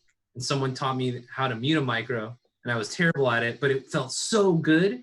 And the game was so much fun. I just couldn't put it down. So yeah. Would you agree with that that idea from Doc Shamtu on kind of billing it as hard as that is a negative? I think that's honestly like such a small subset of people that would even be intimidated by that fact. I think of whenever I get into any game, I get into any game for one reason alone. My friends are all playing it. Like, if I'm the lone gunner and I want to go into, oh god, that's a terrible phrase now. If I'm the solo person and I want to go get into my own game, yeah, I would like the easiest transition into the game. And thinking about it as a fact of lose 30 to 50 games and then you'll be okay, that's a terrible gaming experience, just as a forethought. You know, there's so many statistics and data built on, if you have a person who shows up and they lose their first 2 games of the day, they won't, like, their chance to log back in the next time is like 10%. Damn. I'm making up numbers right now, but it's something drastic like that. Like, yeah, the data on gaming experiences of, if someone loses in their first 5 games, or if they win their first 2 games, they're more likely to log on by X percentage the next day. I agree with that. Yeah. I must be the biggest statistical anomaly at this point. Same. Same. When you hosted me the other night, I was just losing every game. And I go into work the next day, and some people will walk up and be like, "Hey, man, so like, I watched your like stream last night, and I just I have to ask, like, do you actually like that game?" And I'm like, "Yes, I love this game. It's a great game." Yeah, and I mean, CPL is a great way to get into the game. It's a great way to like play with a bunch of people of the same level. I think there's a ton of things that could be fixed with the ladder. In order to get more people who, but you have to have someone who suggests you to go play Brood War before you even go play Brood War. And I'm going to say my next controversial statement: I don't think getting into Brood War is that much different from getting into StarCraft 2. I think the level of, I mean, yes, you can say that the level of perfection of the top players is higher in Brood War than StarCraft 2 or whatever.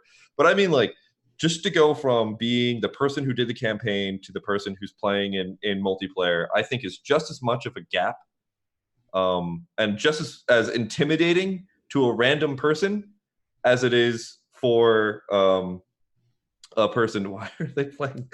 Just as big of an intimidation gap as it is for Brood War as it is for StarCraft 2. And I think probably StarCraft 2 has a little bit more of a leniency there, just because you can select more than 12 units at a time. But I don't think it's that less intimidating to completely brand new people. If I were to give like I've talked to random people about, hey, do you want to play StarCraft 2 versus Brood War? And they're like, oh, I don't know, both those games seem really hard. Mm-hmm. So we just have to figure out what StarCraft 2 does, right? Because the thing with StarCraft 2 is, you look at someone who's in Copper or whatever the lowest league is now, Wood, Bronze. Yeah. And then you look at the people who are in E in StarCraft Brood War, and it's a completely different tale. The people who are in Bronze in StarCraft 2 literally just got out of the campaign. The people who are in E in Brood War are like, yeah, I could do like a 14-minute, 200 Protoss push, all 4 bases. And I'm like, oh, great. That's I think the biggest problem. That's where I think CPL is really great. But CPL still isn't going to be as big of a wide a berth as we need in order to actually attract new talent. I don't know how to fix that. Yeah, I I think think it's that's just- a major problem. I think it's just evangelization. Like we need to just be people who get our friends into the game and constantly grow that, like a pyramid scheme. All right, yeah. All right, let's get on the Brood War pyramid scheme real quickly. Text all my friends, and then they can. Well, it is Craft like a Remastered for me. pyramid scheme in some ways. Very few people make any money off it. So, well, okay. I here's the thing about how hard the game is in advertising, because I'm definitely someone who does that. I feel like that's part of what makes the game very cool and what draws in some fans, because okay, so there's two things that I like to try to compare Brood War or StarCraft 2 to, right? One is like if you compare Coca-Cola to a really nice red wine, let's say, right? Way more people drink Coca-Cola. That doesn't make it better than like a really delicious glass of red wine that's, you know, Right. higher end. Yeah. Right. I saw someone once say that like StarCraft is the champagne of esports, right? I thought that was a cool way to look at it, where it's like, okay, I mean, you know, that's neat. And then the other one I like to look at is like sports, right? If you look at like, okay, so soccer or football or you know, some of these games are really super big and super popular. But then it's like, okay, well, tennis doesn't have as many fans, but that's a great sport. You know, that's a hard sport. It's one-on-one. It's not as popular, but it's amazing, and it has its fans. So kind of the way that I look at StarCraft a lot is like, I think that it can still grow and will continue to grow, both StarCraft 1 and StarCraft 2. Yeah. Because they are great games, but it feels like the type of person they draw in might be generally different than other games, because like you said, people, you know, if you win your first two games as opposed to lose them, you're much more likely to come back to it. And I think, yeah, we're seeing a lot of games being made with those types of statistics, these type of social media things, where it's like, oh, you fucking walk down the hall, here's your Xbox trophy for walking down the hall in this game. That's super sick. And that'll get certain players in it. And the Fortnite giving away fucking $3 billion to a kid for building a house and jumping through it with a rocket launcher. That's going to get a lot of people watching that. And then the thing is, I don't see how to do that for StarCraft. And like, I feel like can we get that wider range of person into it? Because I feel like it attracts people that like want to challenge themselves and want to play something that's really hard, kind of like the Dark Soul games. Like more people play Candy Crush, but Dark Souls is fucking cool, you know? Yeah. I mean, we'll never ever hit Fortnite levels of you know, like StarCraft Brood War is going to be a smaller community, and we're just going to have to be fine with that, right? I think that doesn't mean there aren't some easy ways to get people into StarCraft Brood War and to you know, jumpstart that. How do we get you into 1v1 multiplayer, or you know, eventually the 2v2 multiplayer? And I think the StarCraft Remastered people are trying to work on that. I mean, I don't know how large their team is now, but it's going to take a while. But I go back to this my friend's analogy. It's the same reason why everybody plays Fortnite. It's the same reason why everybody played League of Legends. It's the same reason that everybody played XYZ, right? Their friends got them into it. I'm playing Guild Wars 2 right now. That game's 7 years old. You know why? Because all my friends are playing it right now. Yeah. It's all about just, you know, playing games with your friends. If you don't have any friends who play StarCraft Remastered, most likely you're not going to log on and have fun. Some of the funnest times I've had playing StarCraft Remastered is everybody sits in a Discord chat. The two people who are playing go and mute themselves, and you know, we get to sit there and shit on their terrible idea of a strategy. Yeah, like all the CPL costs back in the day, you know, those were really fun. Shield Battery, when we had that was really fun too. I mean, I never like I've kind of distanced myself from the community, and so I don't really have that much. And guess what? I don't really play StarCraft Remastered more than like 2 or 3 times a week. Yeah, I don't know. I do agree, like where the difficulty can be a draw for some people. Like, you know, and like I'm the kind of person that like when you when I go to play like an MMO or whatever, I'm always looking for the hardest class just because like I want the higher skill ceiling. It's more fun for me to grow in my mastery of a skill, right? But Yeah, I still think that I think the impression is not that the game is just I think we can say that the game is both the hardest game to be like a pro at, like just the highest skill ceiling in the world, and still maintain the fact that it's accessible. There's some features that I really use, like let's say you make a new account, you can say, hey, I'm new, and then you maybe you get placed really low for all of your qualifying games, and then you end up like pretty solidly in F League, like to start, right? So that way when people come and they're experiencing it, they're not starting playing against terror on the ladder and just get killed by culture, but yeah, I don't know. I think it's a combination of the message being that the game is too hard to get into and it's not worth your time, and then also the fact that there's just not enough resources to make the game accessible, because there are things that you can do to make the game accessible without dumbing it down at all. And I feel like it would be really nice to have some of those things. So when you introduce a new player to Brood War, the chances of them going that is like way lower. Mm-hmm. Yeah, I think there's still an incredibly difficult task of how do I know what build orders to do? How do I even know how to move my units? And how do I do anything? And that is the biggest friction point, because if you don't have someone who's telling you how to do that stuff, you're going to go to Team Liquid, you're going to read a whole bunch of outdated builds. Maybe you can practice them and get somewhere, but you're not going to feel good, especially not on ladder, for a really long time. I don't know. There's a lot to do there, I think, with content, with like literally like I was starting to work on a video before I realized I'm terrible at video editing, which is literally like, how do you move your SCV around your base?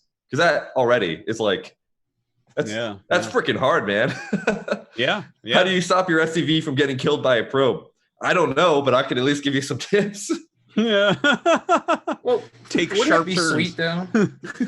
Wouldn't it be sweet if all that was just built into Brood War though? Like I remember I was watching, I believe it was Day 9 stream, and he was just talking about tutorials being played in the game, right? So like let's say you want to get into playing StarCraft, like they just have some custom maps that you can go and it'll teach you about like the real, like the ultra basics, like the old, like telling you that you need to make workers, for example, and telling you this is where you make them, that type of stuff. I don't know. I just feel like tutorial content. So only there was some sort of narrator to tell me when I don't have enough minerals or I don't have enough supply depots. Sorry.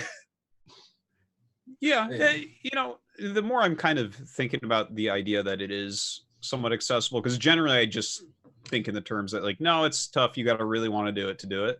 I mentioned before, since the Carbot skin came out, my daughters started to play StarCraft 1. And we're going through the Terran campaign for, vanilla StarCraft 1, just going through the story.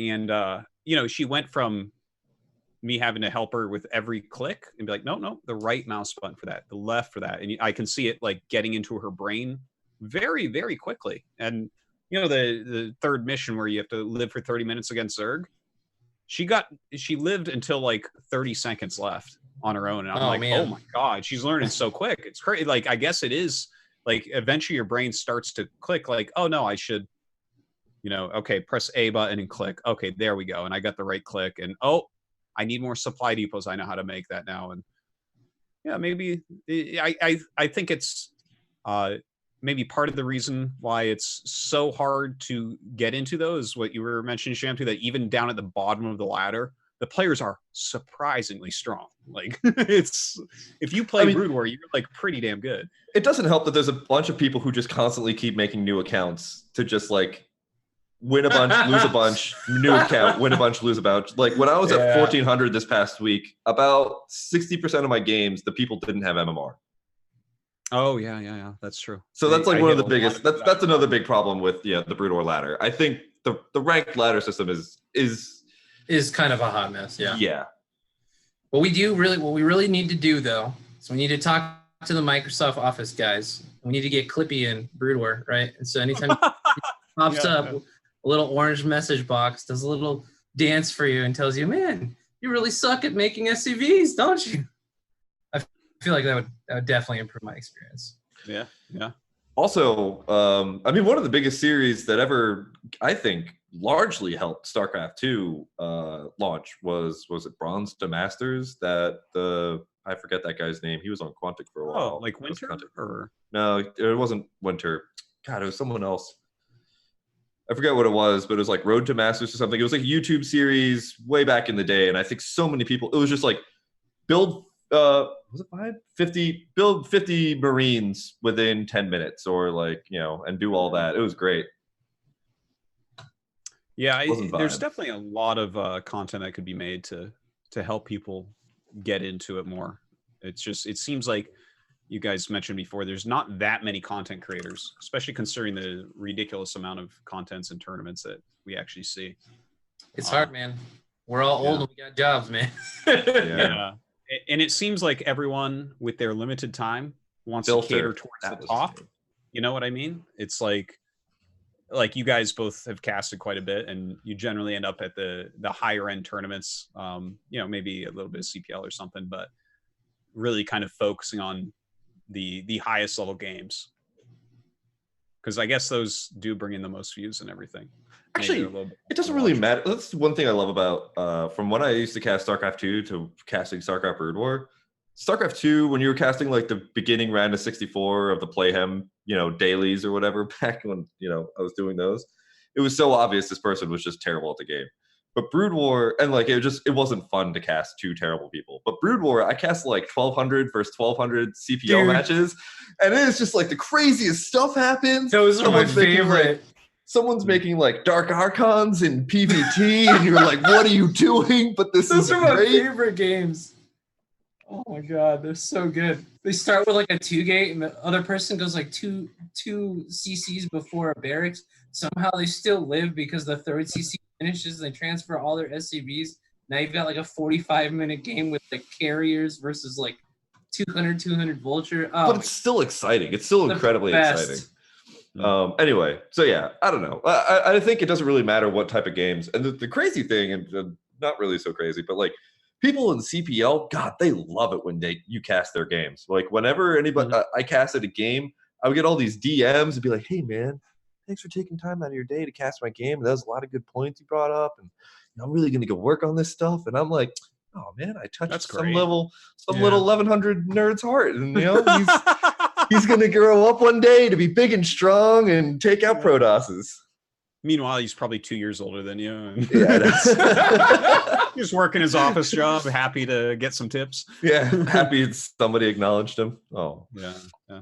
That is actually something, because I actually I feel like I'm almost allergic to lower level play sometimes, where I really respect people that can go through and actually cast lower level games. Like for instance, Maynard casts a lot of his StarCraft 2 subscribers replays, and that type of stuff, like I have a little bit of a hard time with, because I'm so used to watching the very high end stuff. But I've always felt like StarCraft 1, like if the two players are the same level, the game can be very entertaining. Oh yeah, like, even if they're both like quite bad, if you watch, like there's a lot of back and forth within Brood War, where you don't just kill your opponent. It's very actually hard to kill anything, so it kind of makes it interesting. So I definitely agree with that. Potato pleb versus tomato pleb, man. It's good. Potato pleb, for sure. The other cool thing that one of my favorite things that's ever happened in the Brood War scene was when Nyokin took one of my VODs from me from Twitch, and he went over like 2 hours worth of games and was just giving me a whole bunch of tips. And then, he would reach some point in the game. He's like, well, I mean, if you'd listen to what I said in the first 10 minutes of this game, this would be very different. So I'm just going to skip ahead to the next game. But, and he sent it to me in private. He did it completely just, out of the benefit for just me. And he's like, I know you're kind of touchy on feedback. So here's this in private. I didn't share it with anybody. I'm like, first off, I love you, Nyokin. Secondly, this is the most incredibly educational thing I've ever learned. So please just share this out to everybody. It was really awesome. And I think that's another great thing that I think people could do. Like people like TT1 has been another person who really helped me out in a lot of different ways as well. Like if people can just go through like old VODs, I think that's really incredibly useful for a lot of players. Hmm. Yeah, I wish I could make that kind of content, but I just suck at StarCraft, so it's just not a. Well, you say Yes. that, but you're a lot better than people that haven't played, so That's it's still true. definitely worthwhile. There is like a progression of that. Yeah, I guess like listening to Nyoken, for instance, probably my opinion the best for Terran. Go over your Terran play. That's going to be like truly awesome, right? It's similar to, and that helps because it's in English. Whereas a lot of these Flash things, like Jinjin translates a very good amount of them, and you learn so much because he's better than you for sure. So we know that, but it's like at the same time, if you speak English, Nyoken's better than you. So like there you go. It's the same type of thing. Well, like you will learn watching this. Yeah.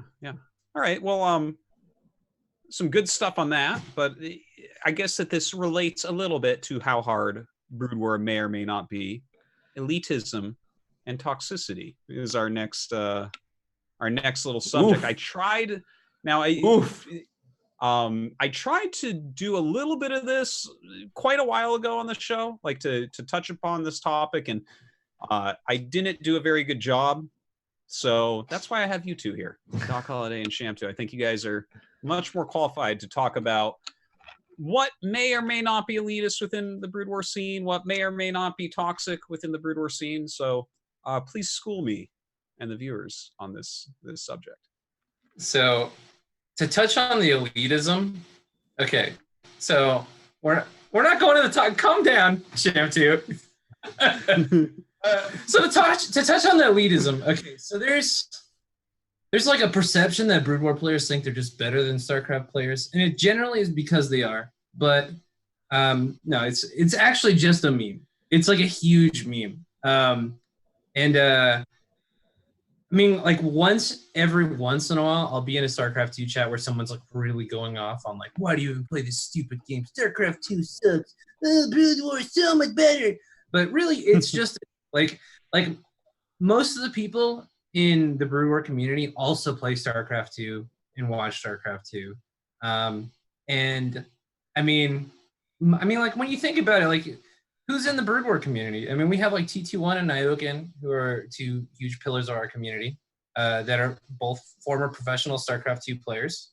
And all the people that are still in the StarCraft 2 community just love StarCraft. Like when I was at BlizzCon, there wasn't Brood War to watch. What do? We went and watched Cyril roll everybody, It was amazing. There's a lot of appreciation for StarCraft 2 out there, and the perceived elitism is just kind of a meme. I know it comes across kind of badly sometimes when you only ever touch the Brood War community one time. Oh my God, thank you. He's so. It's not a meme. It's not a meme. Okay. Like there's a ton of people who just like come in and just shit on StarCraft 2 or shit on Brood War in every facet of any tournament where there's like crossover. Like it's not a meme, like it just exists.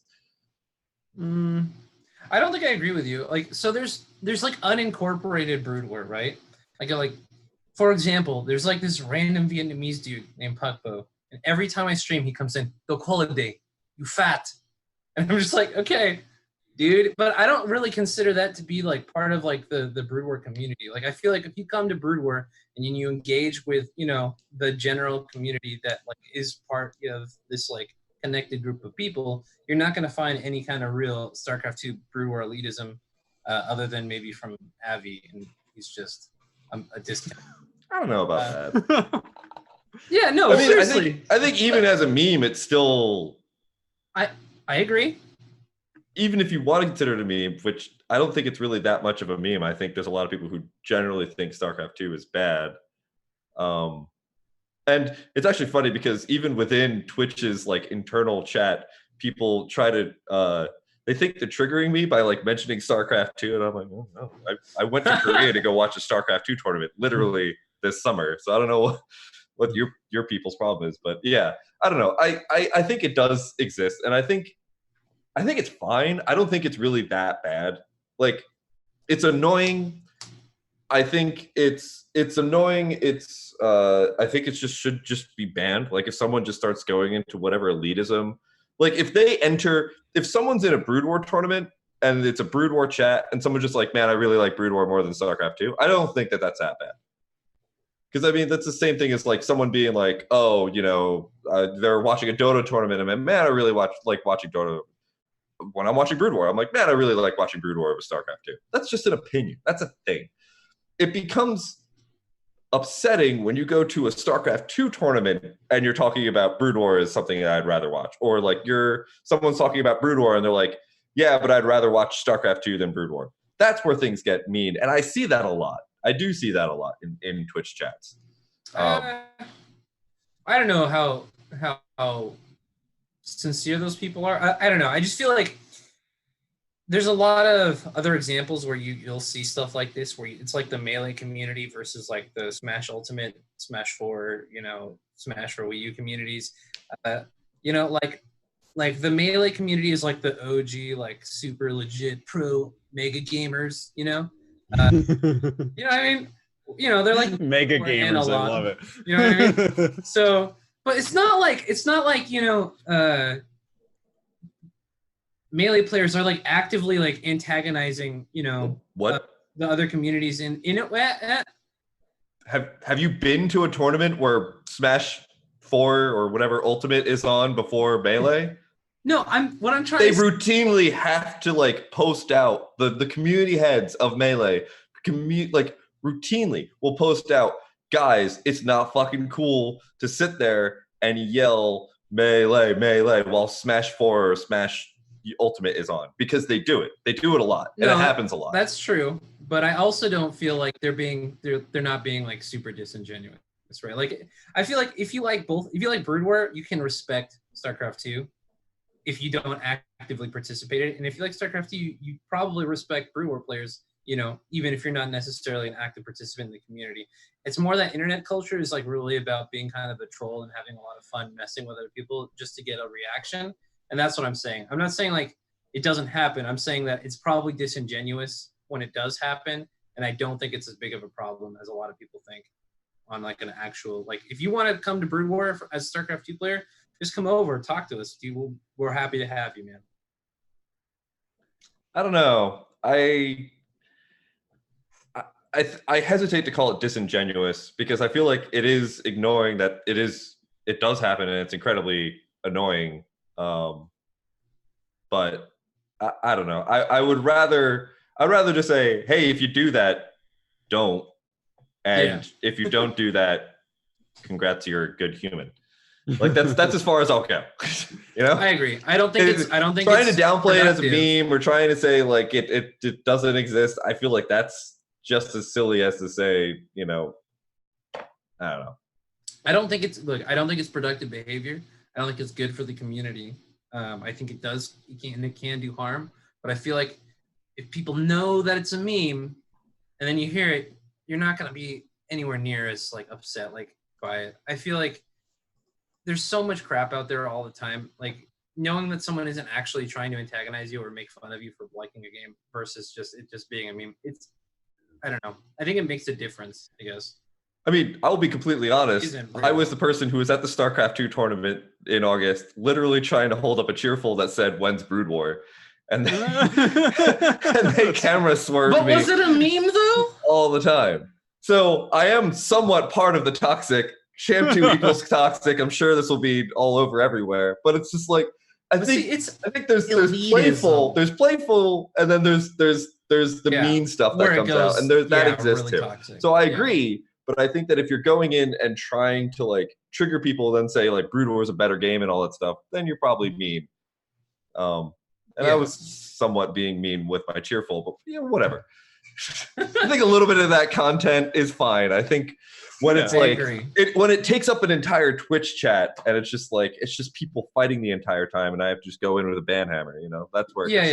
No, I agree with that, because it can ruin Twitch experiences. Like, especially when a StarCraft 2 player comes and plays Brood War, and then you know, like the Broodmore community is like, whoa, StarCraft 2 player, and then all of a sudden, like, you know, the chat catches on fire because one person says something like, oh, look at the Dragoons can't go up the ramp, and then just everyone just, it's time, keyboard warrior mode, you know, they take their shirt. You know, I want to chime in for a moment because I always find it really silly when the two games kind of fight about each other. And I feel like the Brood War, like the elitism aspect is because you have to learn a lot more different weird little things that are very, very difficult and frustrating. Like, for instance, sending all your workers to mine, right? Yeah. And so I feel like this just kind of puts a chip on the shoulder, and they look at StarCraft 2 players as like not as good because they don't have to do that. Now, I think to get to the same level in StarCraft 1 as you would get to in StarCraft 2, you would have to play a little bit more in StarCraft 1 because there are so many tiny things that you have to refine. Like, for instance, if you want to be a pro in each game, I think it takes longer in StarCraft 1 for sure. But at the same time, like I've been around both games since the beginning, and I've watched like all the pros play both games, and the StarCraft 2 players are fantastic. They could be StarCraft 1 professional players as well, right?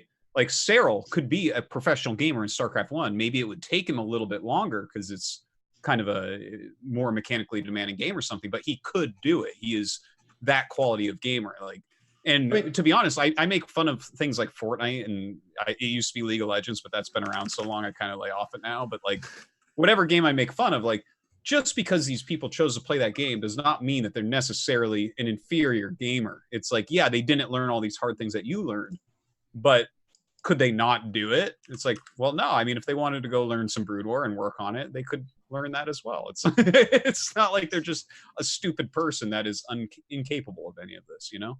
Yeah. Yeah. And I mean, I used to be that person too. I actually, fun story, at MLG, no, it was IEM Comic-Con 2013, I want to say.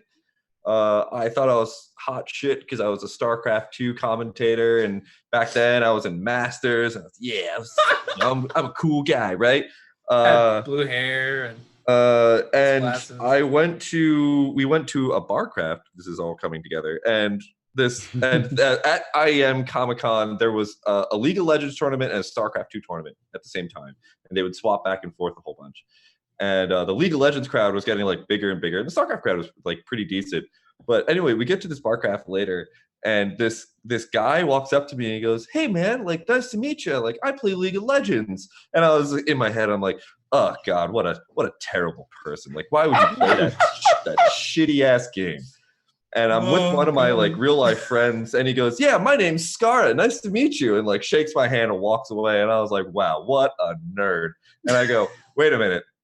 And then like years later, I look back and I'm like, holy shit, that was Skara. Like, that guy like went on to practice like God knows how many other days and became one of the best League of Legends players for like season 3 and 4 of LCS. I'm like, wow, yeah, elitism definitely severs a lot of burns a lot of bridges there. Wow. You know, there's one thing I do want to mention. Like, I do so much Brood War. Like, I play a ton of Brood War. I cast a bunch of the pro stuff, but I don't actually take part in the community all that much. Occasionally I'll be in like a tournament or something. But I'm not around as much in that. But one thing I do notice is that when I do pop my head in somewhere, whether it's like a Discord or a stream chat or a tournament or whatever, and I see the way that everyone's talking to each other or typing to each other, rather, the kind of like slightly overly aggressive, a little bit elitism, a little bit toxic type of thing. Hold on, Shamtu. You think I'm siding with you, but I don't think I am. But the when I see that and experience that, it actually kind of gives me nostalgia because it reminds me of the way that Brood War was. Yeah. Like, if you hop on, like in the old days, you'd go into X17 and you watch the way they type. Tasis and I still laugh about that to this day. Like, old people are internet so good culture. at shit talk, and like, and like the amount of how rude that they are to each other is, and the thing, like some of it's real and gross, but then there's this level of it where it is like, it's the bants or whatever, right? It's like, it's kind of like, this is, yeah, it's almost like a really weird college fraternity, you know? Something like that. So that's how I feel about it, man. And I think that level of culture is totally fine. Sorry, I'm going to cut you off real quick, Doc. Because I think it's fine, because if you're with a group of friends, like if I'm with a group of my friends, like all I do is just shit on my friends constantly. Like, and we all we do is just like sit there and we just insult each other constantly. Yeah. And I think that's fine. I think the problem with the Brood War community is that there's like this level of perceived friendship that I think doesn't exist. And I think that when people do that to a bunch of people who are not used to that type of culture, they immediately are thrown away from it. And I think that's definitely been the case. And I remember a number of people who've tried to get into the Brood War scene, streamers, etc., have been turned off by this type of behavior. And so, like, while I agree with that behavior, and I think, like, you know, when I hang out with Doc or something like that, you know, we would shit on each other quite a bit. When we went to, like, the concert in SF. Or, you know, if I hang out with, like, a lot of my gaming friends, like, it's what we do. It's what gaming culture is. I think I agree with you that, like, it's nostalgic just to sit there and just make fun of people. But there's a limit of, like, where that should take place. And to me, it's kind of like a lunch table that thinks that they're very, like, open, and they you know, they think anybody can come and sit down and hang out with this, you know, this group. But what they don't realize is the whole bunch of people just insulting each other, and, like, people who aren't used to that type of culture are just like, okay, I'm just gonna avoid that lunch table and go sit at the Fortnite one. I can actually really agree with that. I feel like Brood War culture really does kind of require a little bit of I guess you need to not take yourself too seriously and be able to take a joke. I mean, I don't know. Like, I just casted an entire tournament in ASSL. All I did was make fun of everybody, including my co-caster. That's just kind of the culture. But yeah, I feel like as long as you don't take yourself too seriously, and you're not like, and you're okay with disagreeing with people and still being civil, you're fine in the Brood War culture. Like, there's some instances where you'll have someone who's super ideologically opposed to like any normal thing, right? Like, we have, you know, occasionally it's the internet, so some weird dude will come in and just, you know, we're not having them, right? Because, you know, you can't have these, like, really just monstrous people be a part of your community. But outside of that, so long as you're flexible, you know, the Brood War community is people from everywhere in the world, like, other than, you know, Korea, because we don't really associate with them. We're kind of like our own little insular community as a foreigner scene. So people have lots of different ideas, different ways of communicating, things like that. And as long as you're kind of like open to the fact that not everyone is going to be the same or act the same as you're used to, then you're fine. I came in only a couple of years ago. I'm not like a Brood War legacy person. No one knew who I was a little while ago. I got started with it maybe a couple months before Remastered came in. And I've made, you know, great friends. Like, some of my best friends, you know, I went through some hard times where a lot of my Brood War community actually really, you know, helped me do things like pay my rent and, like, get through really tough personal stuff. So, I mean, I think the community personally is fantastic. I've never been in a community that was so supportive of someone who just came in out of nowhere. Like, I just started casting at some garbage tournament, you know, randomly, and people liked my stream because I was kind of a funny dude or whatever. And yeah, I felt like a ton of support, a really great sense of community and stuff like that. But again, maybe it just comes down to people, like, how different people communicate. Because, I mean, I know Sham2 has had a very radically different experience than mine. But mine has been extremely positive. Probably the most positive experience that I've had with, like, just a random group of people ever. So. Yeah, and I'm trying not to leverage my own experience, because, I mean, mine was, you know, very different. Yeah, and I agree. I'm mostly speaking from the people that I know, content creators, tournament organizers, etc., who tried to get into the Brood War community, and it's, you know, like that lunchroom table analogy, right? Like, not everybody's going to be comfortable with that type of thing, and I think the situation that exists is because it's that group is the most public, and that is like pretty much the biggest group that exists in the Brood War community. People are like, well, if I don't like that lunch table, then where do I sit? And then they just leave. Yeah, I get that. And I think that's the problem. Because I mean, like, again, like with most of the Brood War people, one-on-one, I get along with them very, very well. And I think, you know, I still follow the Brood War community because I still like being Brood War. And, you know, I kind of appreciate a lot of that type of mentality as well. I mean, again, my experiences aside, what I basically have run into in terms of like people who've tried to get into it is just like, they run into this group of the community that is the most vocal, and because they don't understand it, or that's not, you know, their lunch table, they just leave. And that's how we've lost a lot of Brood War creators and content people and people who just like, who could have been great people. So I'm not going to sit here and say this is what the Brood War community should do. This is, you know, this X, Y, and Z. I am presenting, this is how I've kind of put a boundary around what I've noticed why people have left the Brood War community.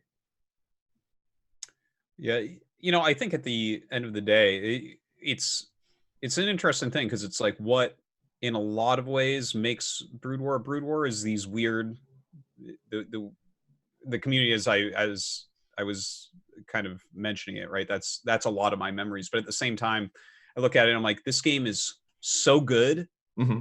And I wish that, I mean, we need to have talks like this, because more people need to check this out, because it's like, once you actually get into Brood War, you're like, oh my God, I can't believe I liked other games. Oh my God, what a waste of my life those other games were, because it's so deep and rich and beautiful. And, you know, so I'm glad that we can kind of talk about that, because it is. And I mean, like, more people need to look at it. More people need to try it. God. Again, I've drastically distanced myself from the community, because for me, just the community wasn't making it a fun game. I wasn't blaming myself. I wasn't necessarily blaming the community. I was just, to me, the community was ruining the experience for me.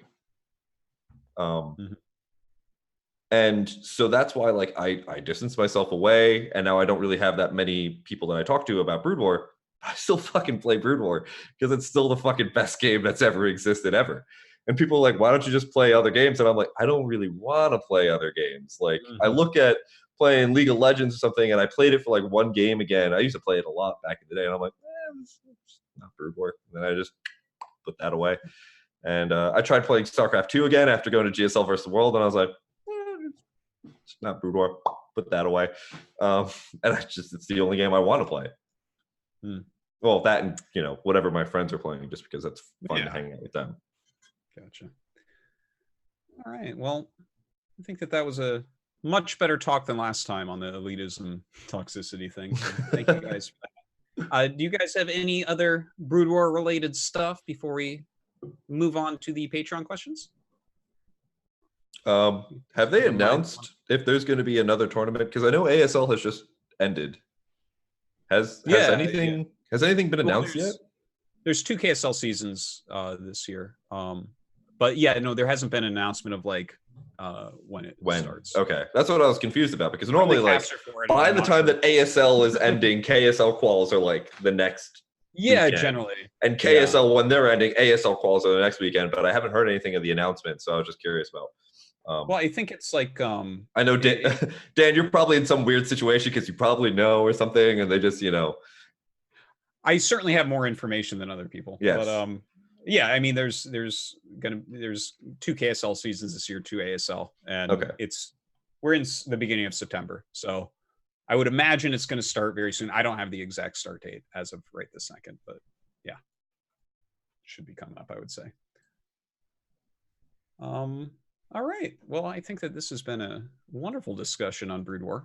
Hopefully we have some questions on that as well. So I guess let's jump into the Patreon questions. All right. Let's see. From No no one's minion.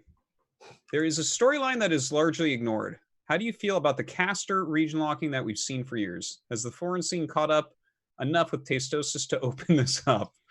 Or is the region lock the only way we can keep developing foreign casting talent?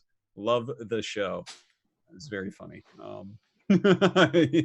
I say that they should open up those regions once again. Let Tastosis free. Let us out of the cage. I feel like Tastosis in the coming years may need to make a little bit of room and keep an eye out for Doc Yokin. I'm just saying. That's right. Fuck yeah. No, I'm a fan. Oh yeah. Yeah, it'd be great to have some more Brood War casters out there as well, no doubt.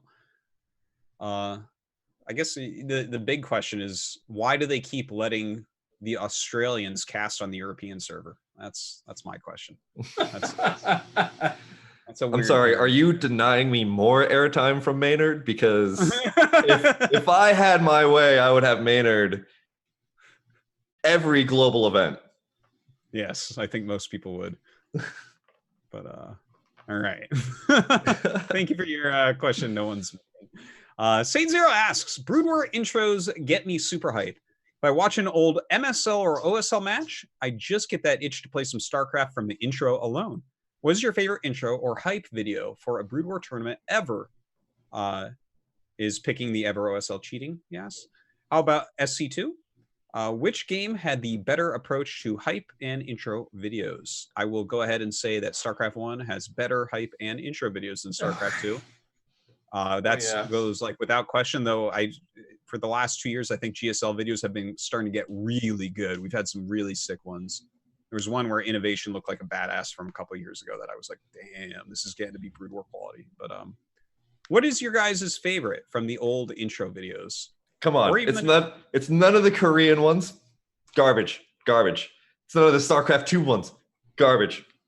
Those are all terrible. No one cares about them. You know, that's pretty toxic, Sham, too. This is incredibly toxic. What an elitist, man. But here it comes.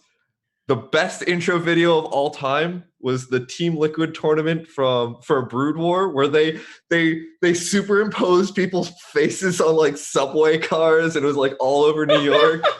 Oh my god! Every single time I see that on the like Brood War replay VOD channel, I'm just like, this was the best. The Team Liquid. What was the name of the Team Liquid tournament? TSL. Yeah, TSL. That was it. TSL 1 or 2, whatever one had the sick intro video with like. Was sick, but yeah. I think that was TSL 2. I think it was TSL 2. It was TSL 2. That was my favorite thing of all time.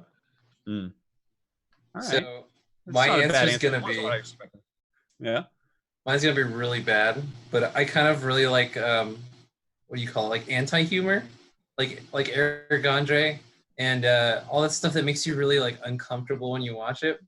And so recently Kix has been doing some intro videos for like maps and stuff and like really weird commercials where he just like speaks Japanese over like pictures of noodles, and those have been my favorite thing I've ever watched like on anything ever. So if you guys want to see some really weird shit, check out the STPL intro videos because they're amazing. He like sings in 2 different voices on one of them. It's really weird. Damn, I had no idea there. That is yeah, it's wild. All right, excellent. You guys really those were much more interesting answers than I was expecting. Because I thought for sure there's like 3 or 4 videos that are really popular that I was like, oh yeah, they'll choose one of those. Cheating. Wow. Yeah, no, and by the way, to Saint Zero asked the question, I definitely, if I watch, like I limit my consumption of those intros. Because there's days where I sit there, I'm like, I'm gonna play some StarCraft. And then I watch like the highlight reel of them where it's like, oh, here's 10 minutes of OSL intros. And I'm like, oh my God, I want to play so badly. So I get it. For me personally, I like the one where they jump in the water. I think it's an OSL one. You guys know the one I'm talking about? The one where they jump in the water? It's playing a Kelly Clarkson song. It's amazing. It's I'll link you guys later. Yes. Does it get you really beyond the game? Oh yeah, the WCG song. Well, I just casted WCG and they had what is his name, Steve Aoki's remix, and it played on loop at the venue. Oh my On god, loop. that's amazing. So I'm sitting there for hours waiting for my next cast, just listening to WCG song. Like, it's the thing is, I actually like the song and I like the remix, but like when I've heard it like 90 times in a row, I'm like, oh, get me out of here. All right, Sage Zero, thank you for that wonderful question. Red Gunner Guy asks, story time. What's the first 1v1 game that you won either in SC2 or Brood War? How did it go? What was your first game win, guys? I don't know if I actually have a necessary, like, the first 1v1 game that I won, but I can remember. So the guy who got me into Brood War, his name is Pylon. He was like a C-level Zerg in the CSL, the Collegiate Star League. And he played throughout when we were in college, which was a billion years ago. And when I got into Brood War, which is like a little bit later, right before StarCraft 2, he was the guy who was teaching me, and I would play him 3 times a day for 3 months, and by the 3rd month I was able to survive up to like 10 minutes, right? So when I came back to Brood War and I did 30 days of training for Brood War, at the end of it, we were just playing, and it was kind of like a fun match. It wasn't really for any wasn't for any marbles or anything, but I beat him. And I was just like, I don't remember if I've ever beaten this person before. I was like, this is it. I finally have beaten my friend. And granted, he wasn't really up to up to snuff as he was back then, but it was just like, oh yeah, this is it. That was my 1v1 game that I remember. And I think it's still on my Twitch channel if you look at the highlights. Excellent. How about you, Doc? I remember the very first StarCraft 2 game I ever played, and it's the most memorable game of my life. Okay, so I had just bought StarCraft 2. I was super hyped because, as I mentioned, as a kid I played on pirated Peruvian like Brood War CDs or whatever, and I was just like, oh man, I remember this being the coolest thing. So I got StarCraft 2. I had just gotten home, had a 3-piece of Popeye's chicken next to my computer. I'm just like eating a drumstick while it like installs. And I get on ladder right away, and I'm just like, let's do it. And I'm like, all right, I'm gonna play Terran because that's the default race, and I'm unoriginal. So I get on ladder, and the first thing I do is realize I don't know anything about it, so I don't make any SCVs, okay? And I'm just like building everything that pops up as like my tech tree expands, and I get to the starport, okay? And I don't know if you guys know this, but in StarCraft 2, Shampoo, in case you never played, they have what they call Banshees, which are essentially flying Dark Templar, right? So I made 2 of those. I killed my opponent after like 15 minutes, 20 minutes into the game. Just nothing. I didn't lose a single unit. I had 4 SCVs and 2 Banshees, and I just destroyed my opponent. And I was like, this is the best game ever. I'm never playing anything else. That was my first game of StarCraft 2, and I was hooked after that. Damn. Epic. Yeah, it was great. Actually, I think I remember my first game of StarCraft 2. It was at the BlizzCon where they debuted it. I believe what happened was on day 1, I was busy casting the whole day, so I don't believe I got to play. But I went back and looked on the internet, and the Team Liquid staff had played a whole bunch of games, whether it was that day or the day before, or something like that. And they actually, one of them wrote a guide on a 2 barracks Marine Marauder push. Right. And you just like, I don't know, it was some very basic guide, and they had a build order there. So I just memorized the build order. And so the next day I sat down and I played against Savior, and I bashed him. Oh my God. And his like coach came over. He's like, oh, have you ever thought of pro gaming? I was like, oh, that's great. I got to try out for you guys years ago, and StarCraft 1 failed miserably. But I believe that was my very first StarCraft 2 game. Yeah. And StarCraft 1, I can't remember my first 1v1. I played a lot of BGH and played against computers and stuff like that. Yeah, when I was playing StarCraft 1, it was like BGH and fastest map possible and all that kind of stuff were mostly what I was playing. We didn't really play 1v1 that much back then. I played comp stomps mostly. Yeah. I remember my first Lost Temple game was 3 versus 1 computer. and the computer started killing us. And it was like, Oh my and god. me and this guy were flaming each other and starting to attack each other too, because we were blaming each other for why we were losing to this computer.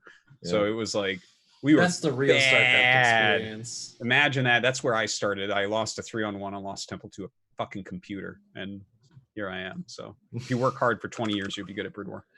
Okay. Thank you for the question, Red Gunner Guy.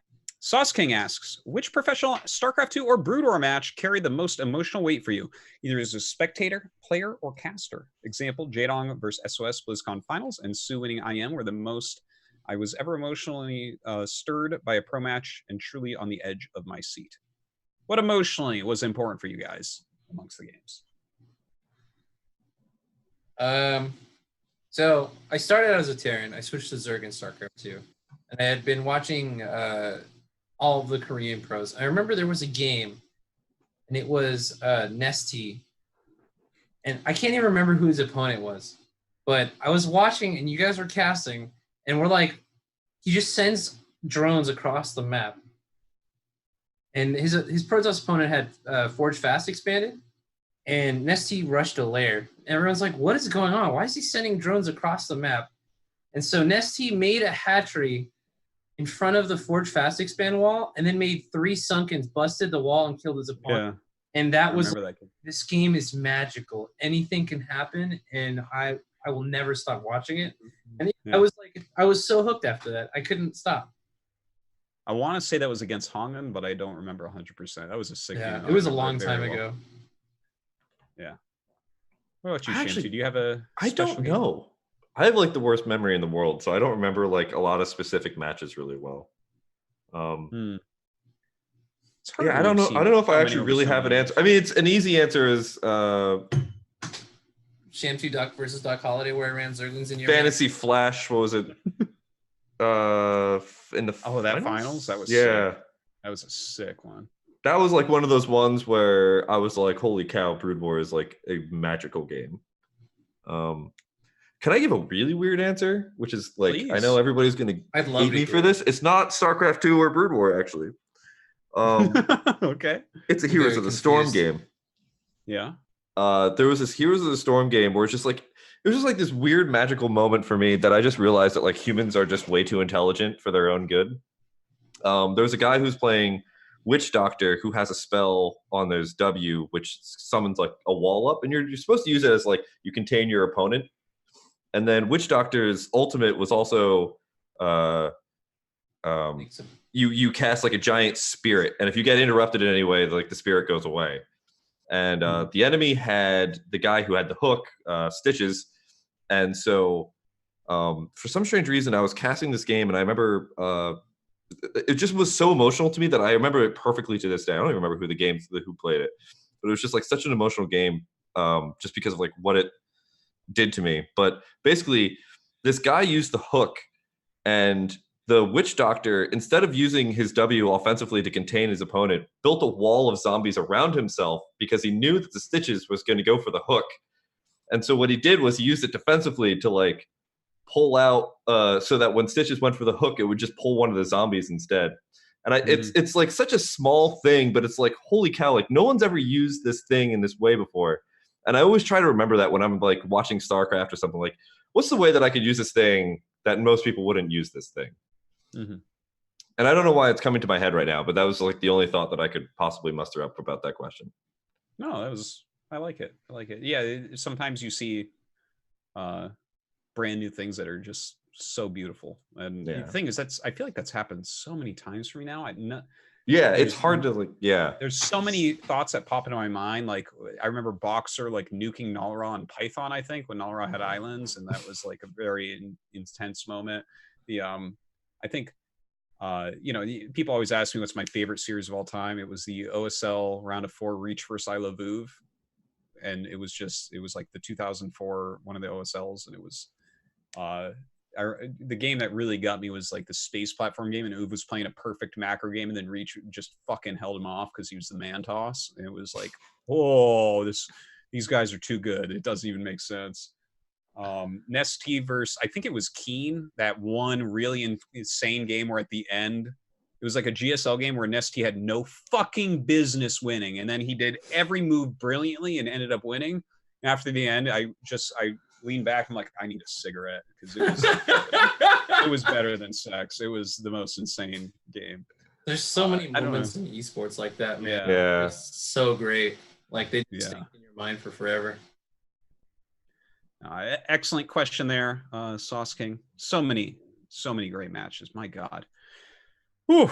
All right. Enescu asks, for Artosis, how many Korean players do you know the real names of? Just from this season of GSL? If that's too big a question, why do you think player names really never really took off in Korea? Okay, so it's kind of more like sports out here. At least it was developed that way. So the IDs didn't really matter. And it makes more sense to just call them by their names if they're actually athletes, which they were kind of treated as in the Kespe era. I know the names of pretty much everybody, especially in StarCraft 1, because they're mostly older players. And almost all of our graphics are only in Korean for StarCraft 1. So I just, over the years, learned their names because, watching VODs and stuff like that, it's a little bit less accessible, whereas StarCraft 2 is a little bit more accessible and a little bit more in English. But I know most people's names in Korean, I would say. Like, I'm not going to do a quiz right now, but generally, like, if you see, especially, I guess, in ASL, you can see, like, they'll pop up and it'll be like this big slew, and I'll instantly tell you what names, who voted for who in a match or something, because I know their names. So, yeah, I don't know. I lived here a long time. Okay, next question. Thank you for that, Enescu. Paragleber asks, I noticed during Serral vs. Laser that in most games, both players were not spreading their creep at all. Why is that? I understand that in ZVZ, the creep will speed up the units of both players. However, shouldn't creep spread still give an advantage because of the vision from the creep tumors? Yeah, I guess that could give a little bit of an advantage to, like, see things, but like, if you're getting kind of on the edges of your base, it's going to allow your opponent to move around more quickly to hit different areas. If you're, sitting, defensively, I think that it matters what strategies too. Like, if you're going Roach, you don't really need creep. Like, if your opponent's going Ling Muta or something, right? They're so quick and going to be able to utilize your creep that's spread out to counterattack you and stuff. Yeah, if you start losing the game and you have creep spread out, your opponent wins the game harder, and you have less mobility. You don't want them to rally. You have the same mobility as them to fight back. Yeah. If you have creep everywhere. Yeah. So, I mean, I think you can find with some rush builds, they'll get that creep out there or even make an Overlord creep highway occasionally. But yeah, part of the reason why you can hold on in ZVZ is the travel distance across the non-creeped map. Thank you for the question. Hyper Turtle asks, with Nintendo getting an Overwatch port, I'm curious, have any of you ever played StarCraft 64? If so, is the trauma best erased from all memory, or is it important to share as a cautionary tale so history is never repeated? Have you guys ever played StarCraft 64? Yes, I have. Yeah? What'd you think? It was one of the most miserable experiences ever. You don't know what Protoss overpowered means until you play a game where no one has APM. One zealot will just ruin your day. I have fond memories of StarCraft 64, so I know literally everyone in the universe will disagree with me, but like, it was kind of like a second coming of StarCraft into my life, and I would just rent it, and like, me and my brother would like accuse each other of looking at each other's bases because you could play split screen on it. Mm-hmm. Insane and totally possible. But I mean, that was back when I didn't care or knew that the game was even played competitively. I just had fun just screwing around, and I thought it was great when I was a kid, but now I don't. So yeah. My brother and I, my younger brother played a little bit of StarCraft. We rented it when we were kids, and like, I'm sure that you guys had this similar thing occasionally where you go down to the store, rent a game for the weekend, and then go back to your house. That was the biggest mistake of my life, because we played for like 5 minutes maximum, and we're like, okay, just let's play a game we've already beaten that we own. Like, now a couple years ago, actually, my wife found a copy of it and bought it. So at some point, I'm gonna plug that fucker in and stream it, and I'm gonna beat the Nintendo 64 version. So I actually own the cartridge right now. So we're gonna give it another try. Is the campaign even like made easier? Because it's got to be like next to impossible if it's the same, right? I don't know. I didn't try it. Like I think we played against a computer for those 5 minutes. So I was just like, oh no. This does not work on an N64 controller. So dude, I'm looking forward to this stream so much. You have to tweet this. Man. I got one of those capture cards. Vacation day. Yeah, it'll be fun. Thank you for the question, Hyper Turtle. Foot4264. Who are the tallest and shortest real life height pro players? The tallest. I think the tallest would be Harston. He's really tall. Maybe I'm missing someone, but off the top of my head, I think Harston might be the tallest pro. Yeah. Who would be the shortest? I'm really unsure about that. It would just talking be about like of all time or current. It could be either one. Like some of the when Maru started, he was a little tiny guy because he was like 13 or 14 or something. Baby also, or TY, when he started, he was tiny. So I guess it would just be someone that was very, very young. Yeah, like there was that Italian kid, Rainer, I believe it was, right? Yeah, I know. He got started a lot of these guys have not fully grown yet. So of course, Kawhi Rice still very short. That's true. Yeah. All right. Thank you for the question, Foot. Nahyan asks, if you were to win a really hard tournament like GSL, ASL, etc., who would you love to beat in the final to claim it, and what would you do and say on stage? Do you often find yourself dreaming about being up there on stage, living the pro gamer life? What about it, guys? Do you wish that you were a pro gamer? No. I don't know. Not at all. Not in the least bit do I wish I was a pro gamer. I'm gonna take the other end of that, man. I wish I was a pro gamer for sure. Yeah, I have no idea why you would not. Like, I'm almost curious to know the explanation. It's so romantic. I love my life, man. My life is great. I'm an engineer. My life's great too, but it could be greater if I was a pro gamer. But a pro gamer, you have to play like 10 hours a day. If you have off days, good days, bad days, that all depends on your tournament. Especially in single elimination tournaments, like your whole entire evaluation of your life is on one day, every day that you go to this tournament. Oh, it'd be so dope. I don't know what you're talking about. I don't see the romantic. There's definitely part of it. Well, there is the romantic part, but when you look at the reality of it, it is as Shamtu says, where if you have a bad day, you're like, do I not get to pay my rent this month? This is pretty rough. Like, I love competition, but I'm not about that whole like my success is based on if I'm having a good day or not, because I have really bad days. As a person with horrible digestive issues, like if I wake up one morning and I'm like, oh, my stomach's gonna suck all day. Oh, I gotta go play Flash. I'm like, that's not for me. That's not for me. All right. Well, let's say for a moment, though, against your will, Shamtu, you were pro and you were going to win either GSL or ASL. Who would you like to win against? I'd like to win against Flash. Yeah. So I just walk up on stage and be like, greatest. And then just walk away. That's all. That's all I'd do. I would like to beat Sue in the finals so that I could retain my underdog status from everyone being like, yeah, it doesn't really count. That's fair. I was gonna beat someone in the finals of everything, and the whole world was watching. I'd probably like to maybe like beat my dad, and then be like, "I told you I'd make something of myself." No, for real though, I'd probably want to beat Shamtu so I could just talk shit to him for the rest of his life. It'd be so good. I'm fine with this. That would be just like GSL versus World. I'm like, how he has a winning record versus me. I was gonna go to a StarCraft 2 tournament in Northern California with Fear Dragon. We were gonna rent a car and drive up there last weekend, and my only objective was so that I could beat Fear Dragon and just talk shit for the rest of life. That was my only objective to go there. I don't even play StarCraft 2, but I think I'd probably beat Fear Dragon. If you end up doing it, make sure you get detection. He loves DTs. Okay? Yes, I know. I'm very well aware of this. I think that's all he would have done to me. He would either photon cannon rush me, or he would have just done DT blinks. Like, that's exactly it. Yeah, 100%. All right. Thank you for the question, Nayan. Pointy Fern asks, Artosis, what's your history of predicting Rogue winning the GSL? And do you think the season is finally his to win? I actually do. I actually do think it's finally his to win. The bracket looks completely fine for him, and I think the state of Zerg is good. Thank you for your question.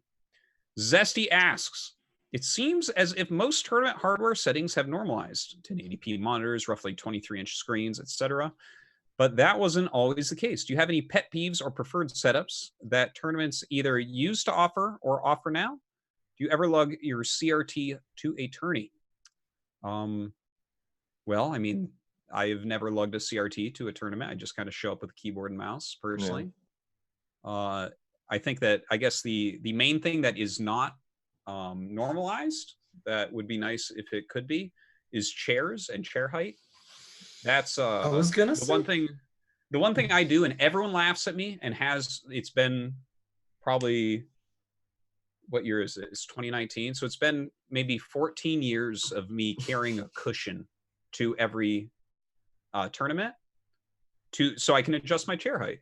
No one else does that. And they laugh. They're like, oh, you brought a cushion? Or, you know, right now I have a blow up like camping pillow, basically, that I bring, and I sit down at the ASL qual and I blow up my fucking cushion. And of course I have to deflate it quickly thereafter when a pro gamer beats me. But, you know, I have my chair height correctly. It's doubly deflating. Yeah. It's actually surprising that that's not a thing. Because I think actually I can't play unless my arms are like in the perfect. Yeah. It's important. It really is. Well, now they're starting to put these terrible chairs everywhere, and God, do I hate these chairs. I'm only using it because I got this for free. But they're like, every tournament has these chairs. These things are so ungodly uncomfortable if you don't have like the right cushions for it. Yeah, I just bought a new cushion. I'm really excited about it. Let me show you guys. Because before I was sitting on a Hearthstone pillow, but I've been sitting on it for 2 years or 3 years now, and it just became so ragged. I threw it out yesterday. Oh yeah, that's my new cushion. Right so there. Dope. Oh yeah. Every time you see me playing Brood War, I am sitting on this watermelon cushion. Huck used to actually take a pillow around with him to all his tournaments, and he would double up the pillow and sit on it. That's right. Yeah, that's this is how you have to do it. The chair height, that is the one thing. It's like most places will get things like tournament or monitors, right, and you can bring your stuff to plug in and the right operating system and stuff. But I tell you, you never know what desk and chair they're going to have. So there was a PC LAN cafe in New York City that used to host StarCraft 2 tournaments I used to go to all the time, and they had like these big cushiony chairs. But the problem was they took up the entire aisle. So when people had to walk up and down, the chairs would just always all get pushed to the side as someone like brushed past. That was the most maddening thing. If anybody messes with my chair while I'm playing, I'm just like, I instantly just get livid. Oh yeah. Snap. Yeah. It's bad. It's definitely bad. All right. Thank you for the question, Zesty. Alessander asks, LATAM tournaments ban players who get too far in professional tournaments. Korean Brood War players below the top 24 or 32 have nothing to play in. So could it be worthwhile to let them into the foreign tournaments? Also, if Korean translators were also hype casters, it could help the show a lot. All right, so I think this is two different parts. First off, I mean, I know you guys have run quite a few tournaments in your day. What do you think about the idea of letting the non-pros, the guys that don't make ASL, KSL, stuff like that, into your tournaments? Because I know I've seen that before. Well, I mean, this was exactly how Have At You was run. Unfortunately, a large group of European players decided to never play in my tournaments because they didn't want to play against Korean, even semi-pros. There was at least a group of 10 European decent players who just decided to never play my tournaments. And honestly, I think we had some of the greatest games ever. Larva versus, oh my God, what was his name? Yeah, Terror. That was it. Dude. Yeah, even I remember that. Let's go back. Let's go back to most emotionally invested series I've ever been a part of. Terror versus Larva and Boneth versus Scan. The first time Boneth won versus Scan. Because that was the first time Scan ever lost in a tournament. But anyway, it's a great idea. I love it. But all the foreigners just immediately stop playing in those tournaments if you allow Korean players. Larva just turned his stream off, though. He was just like, all right, bye. He was gone. So for people who do not know what we are talking about right here, so Terror is one of the best foreign Terrans. He's a Peruvian player. Yeah. And he played against Larva, one of the best Korean Zerg pro gamers. And it was like, if you want to figure out how to beat a Zerg that's 100 times better than you, go watch Terror play, because he tricked the fuck out of Larva so many times. It was like that Tau Cross game.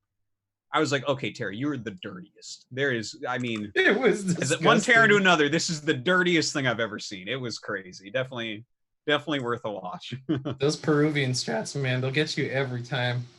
Mhm. Yeah, it's funny that it. this is a question that got asked, because this is like actually a huge bone of contention for the Brood War scene. A lot of tournament organizers, including Shim2, have been criticized for allowing Korean players into their tournaments, because it and I think there's room for both. I would really love to see some more tournaments that brought Korean semi-pros and pros in. Oh, yo, I totally forgot. Okay. Anyways, but yeah, it's also nice to have more regional, because they are just way better, like than even our best pro player or foreigners. I mean, Eon Zerg can go out there and take games off of pro gamers on ladder sometimes. This will never consistently happen in a tournament environment until the skill level of the foreigner scene comes way up. So I like to see both region locked and non-region locked tournaments. It's great to see people like Noob and Zealot and Scan and come over and wreck face. The games are actually surprisingly close some of the time, but some people feel like, especially with the more regular tournaments, if you host them and you just let Koreans in, it's basically like, Scan plays one on Friday and takes his girlfriend out on Saturday with the winnings. Like, you know what I mean? So I like to see both. But that did remind me, actually, I got contacted by a Korean amateur league that wants to host like a Korea versus the world for Brood War. So we're going to be working on that shortly. So that might be a pretty interesting way to see how the foreigners are stacking up versus those amateurs. Yeah, no, that's super cool. Yeah, for me personally, I look at that and I think that ping is the biggest issue. If you have a really bad ping, that's makes it very frustrating, and it changes the game so significantly for what strategies are viable. And the foreigners are generally much better in the lag conditions, but the Koreans are much better. So actually, it levels it slightly, I think. It's really funny because, and it's probably going to upset a bunch of people. The only people who ever complained about lag were the foreigners in my tournaments. They were the only ones who ever complained about lag. They were like, oh, I don't want to play against Koreans because they lag. And the Koreans are just like, I don't care. I'll play whoever the hell I have to get some money. Yeah. And they did. Well, I think that's an excuse. I think if the Koreans started losing more, that maybe there would be. Yeah. Well, to join a foreign tournament and then complain about lag when being a Korean pro is like, yeah. Really? Is this but what you're gonna the only people who ever complained were like, oh, I don't want to play against the Koreans because they lag. And like in PvP, like a lot of the Protosses would complain like, oh, I don't want to play in TR12 or something. All right. Good first question. Alessandro did have that second part. If Korean translator were also hypecasters, it could help the show a lot. So let me rephrase this into a question. If the Korean broadcast, if they could speak perfect English and do the same broadcast, you think this would help grow the scene some? And let me go ahead and talk about this. This is something Tasteless and I talk about a lot, because like in StarCraft 2, I don't feel like my casting is really lacking at all. In StarCraft 1, I'm very, very critical about the way that I cast, and the I feel like the Korean style is so much more exciting than, and you can actually see that Nick and I have been playing with the way that we cast StarCraft 1 a little bit to try out some of these more exciting ways. The thing is, the pace of the game is very different from StarCraft 2. Yeah. To keep that excitement. Also, a little side note, there are a few fully translated VODs of exciting matches that Koreans commentated. And if I took what they said and rearranged the words to make it sound like it came from an English speaker, not a translation, and said the same things, I would probably get flamed for it. because the way that they cast is so different from what we're used to in the West. Like, I can't just yell Reaver 10 times, you know, it's just like, that's, you know, that would be a parody and people wouldn't stand for that. So it is kind of an interesting question. What do you guys think about that Korean casting? I was talking about this actually quite a bit with, I don't remember who, when I was out in Korea. I think Tasteless was there. I was talking about, like, I think the biggest problem with a lot of English casting, especially in StarCraft, is that there's so much like preconceived context that people are looking for. They're like, I want you to blow my mind with all the strategy, and they're forcing it so bad that when people have to cast like for 8 hours in a day, because you know they're doing GSL versus the world, you get out all your great map information and talking about this map and this matchup on this map like instantly, because like that's like your first go-to stuff to talk about. And I really wish that there was a much more casual way to talk about Brood War, so that you literally are just calling what's going on with little bit of, you know, snippets here and there of how the strategy is working. Because I think it lets the commentators shine when they really have something to say, and back off of when they don't really have much to say. And I think this has been a big problem with English commentating in general.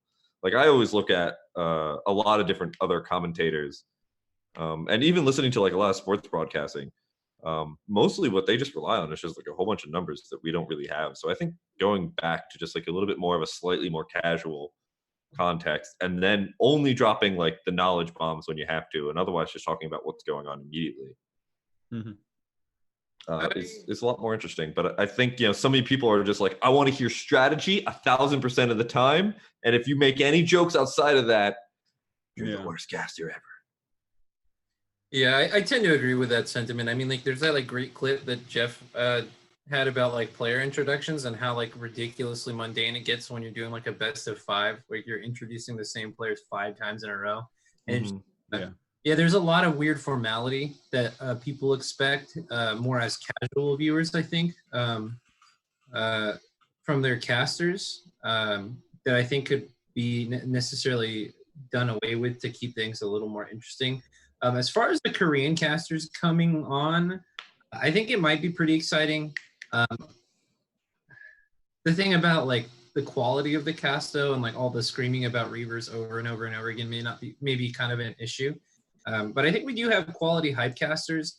But the one thing that the Koreans do really well is what you mentioned, is the pacing, right? Because I find it really difficult casting specifically like PVT, right? Because the first nothing happens until you're on like, after the first bunker goes down, until you're on like 3 bases, 140 supply or something. That's pretty hard to keep things interesting. I do a lot of conversation and stuff during my cast with my co-caster, and I think that's part of it, you know, having really great chemistry and things like that with the people that you cast with, so you can keep things interesting. But, you know, the Koreans tend to really have a lot to say all the time, and I think that would be something that we could potentially learn from, at least in the foreigner scene, for out here. Sorry. Well, excellent answers, guys, and thank you for the questions, our very own Alessandra there. All right, we have one more. It's one of those big VIP questions, and this is from the guy. He actually asked it last week, I believe, and then I didn't go through and read it. We were running a bit long, but let me go through this now. This is from the same guy that wrote about the Suzuki 9 Nights, for anyone who has watched the previous Patreon questions. So he says, to give better context to my previous question, 9 Nights is an event in which in the mountain bike world, where for 1 week, 20 of the best riders in the world, plus one wild card rider voted in by fans from separate disciplines, get invited to compete against each other in a very prestigious competition. They compete for best run, best trick, and best photo. What makes it so progressive is that it's a full week, so the riders have plenty of time to relax, and there are no set starting times, so the riders can all choose when they want to go compete, rather than having to stress over a schedule or have to hit the track when they're not 100%. Also, the riders are the judges. They get to decide amongst each other who wins what award. This event has been used to help progress the sport, as the riders all work well with each other to make themselves better, as well as giving them time to get to know each other. Oftentimes, new courses are invented, new tricks are invented, new ramps and obstacles are created, and new faces gain much more experience getting to tag along with the big dogs. Fans get to watch it all unfold through their screens, as there is no live audience to help keep the riders relaxed.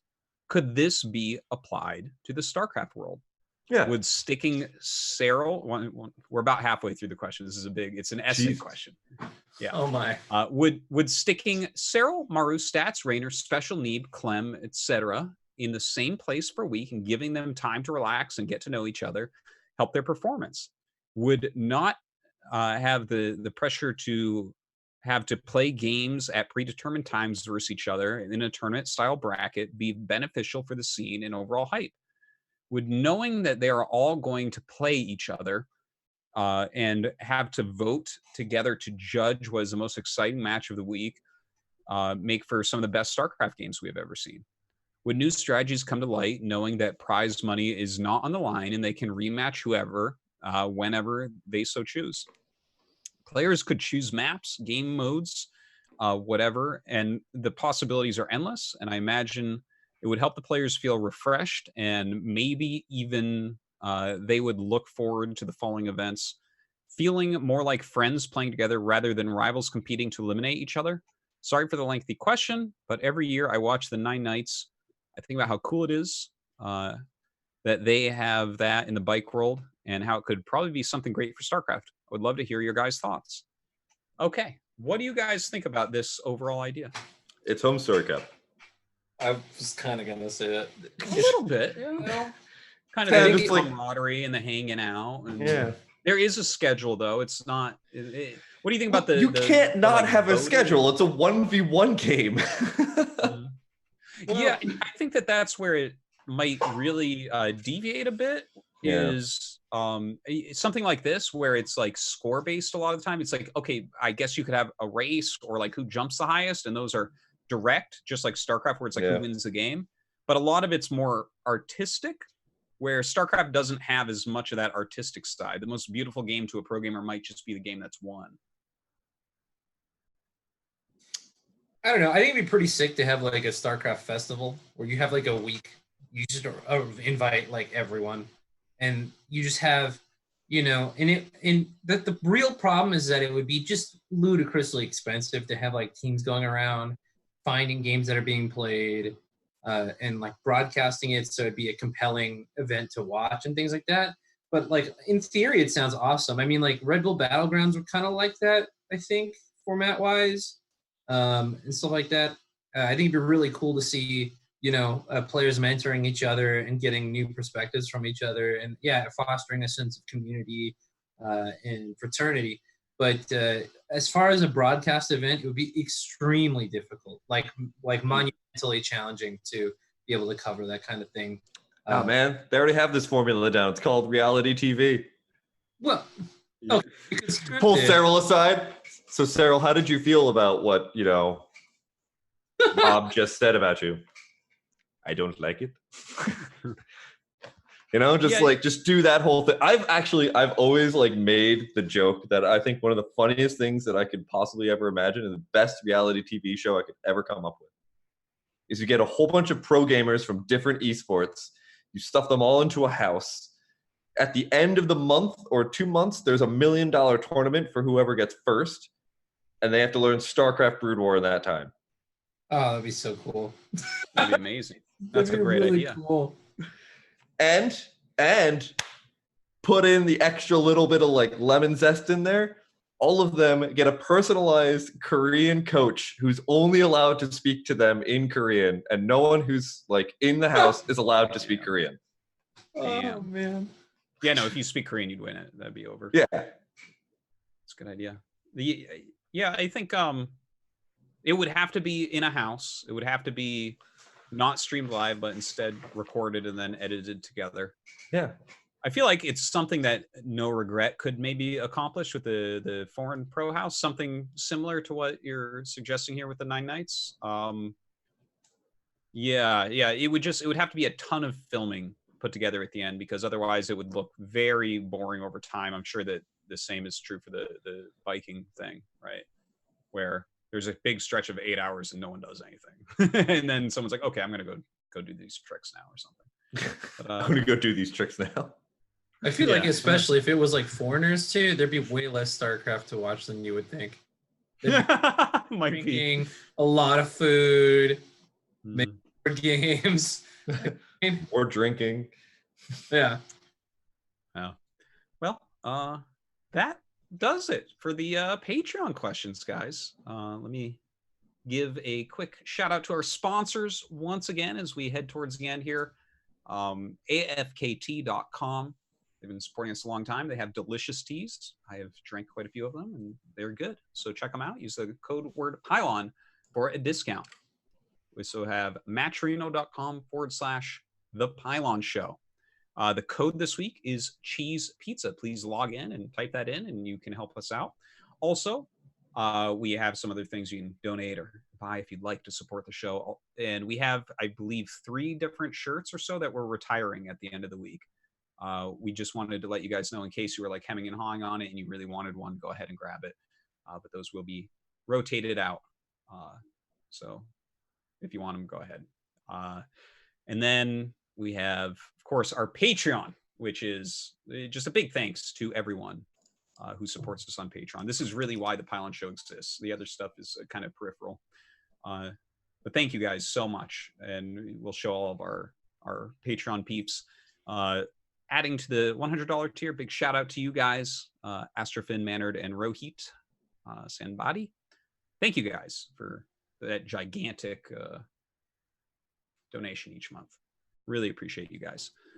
And then, of course, we have the pylonshow.com, our website. We're going to be starting a beta for any Patreon subscribers who want to, at any level, who want to check out our new forums. We also have, I believe, a new Facebook page up. You can check out absolutely everything on the website. And a big thanks, of course, to the staff of the Pylon Show. Really helps everything out. Cheers to you guys.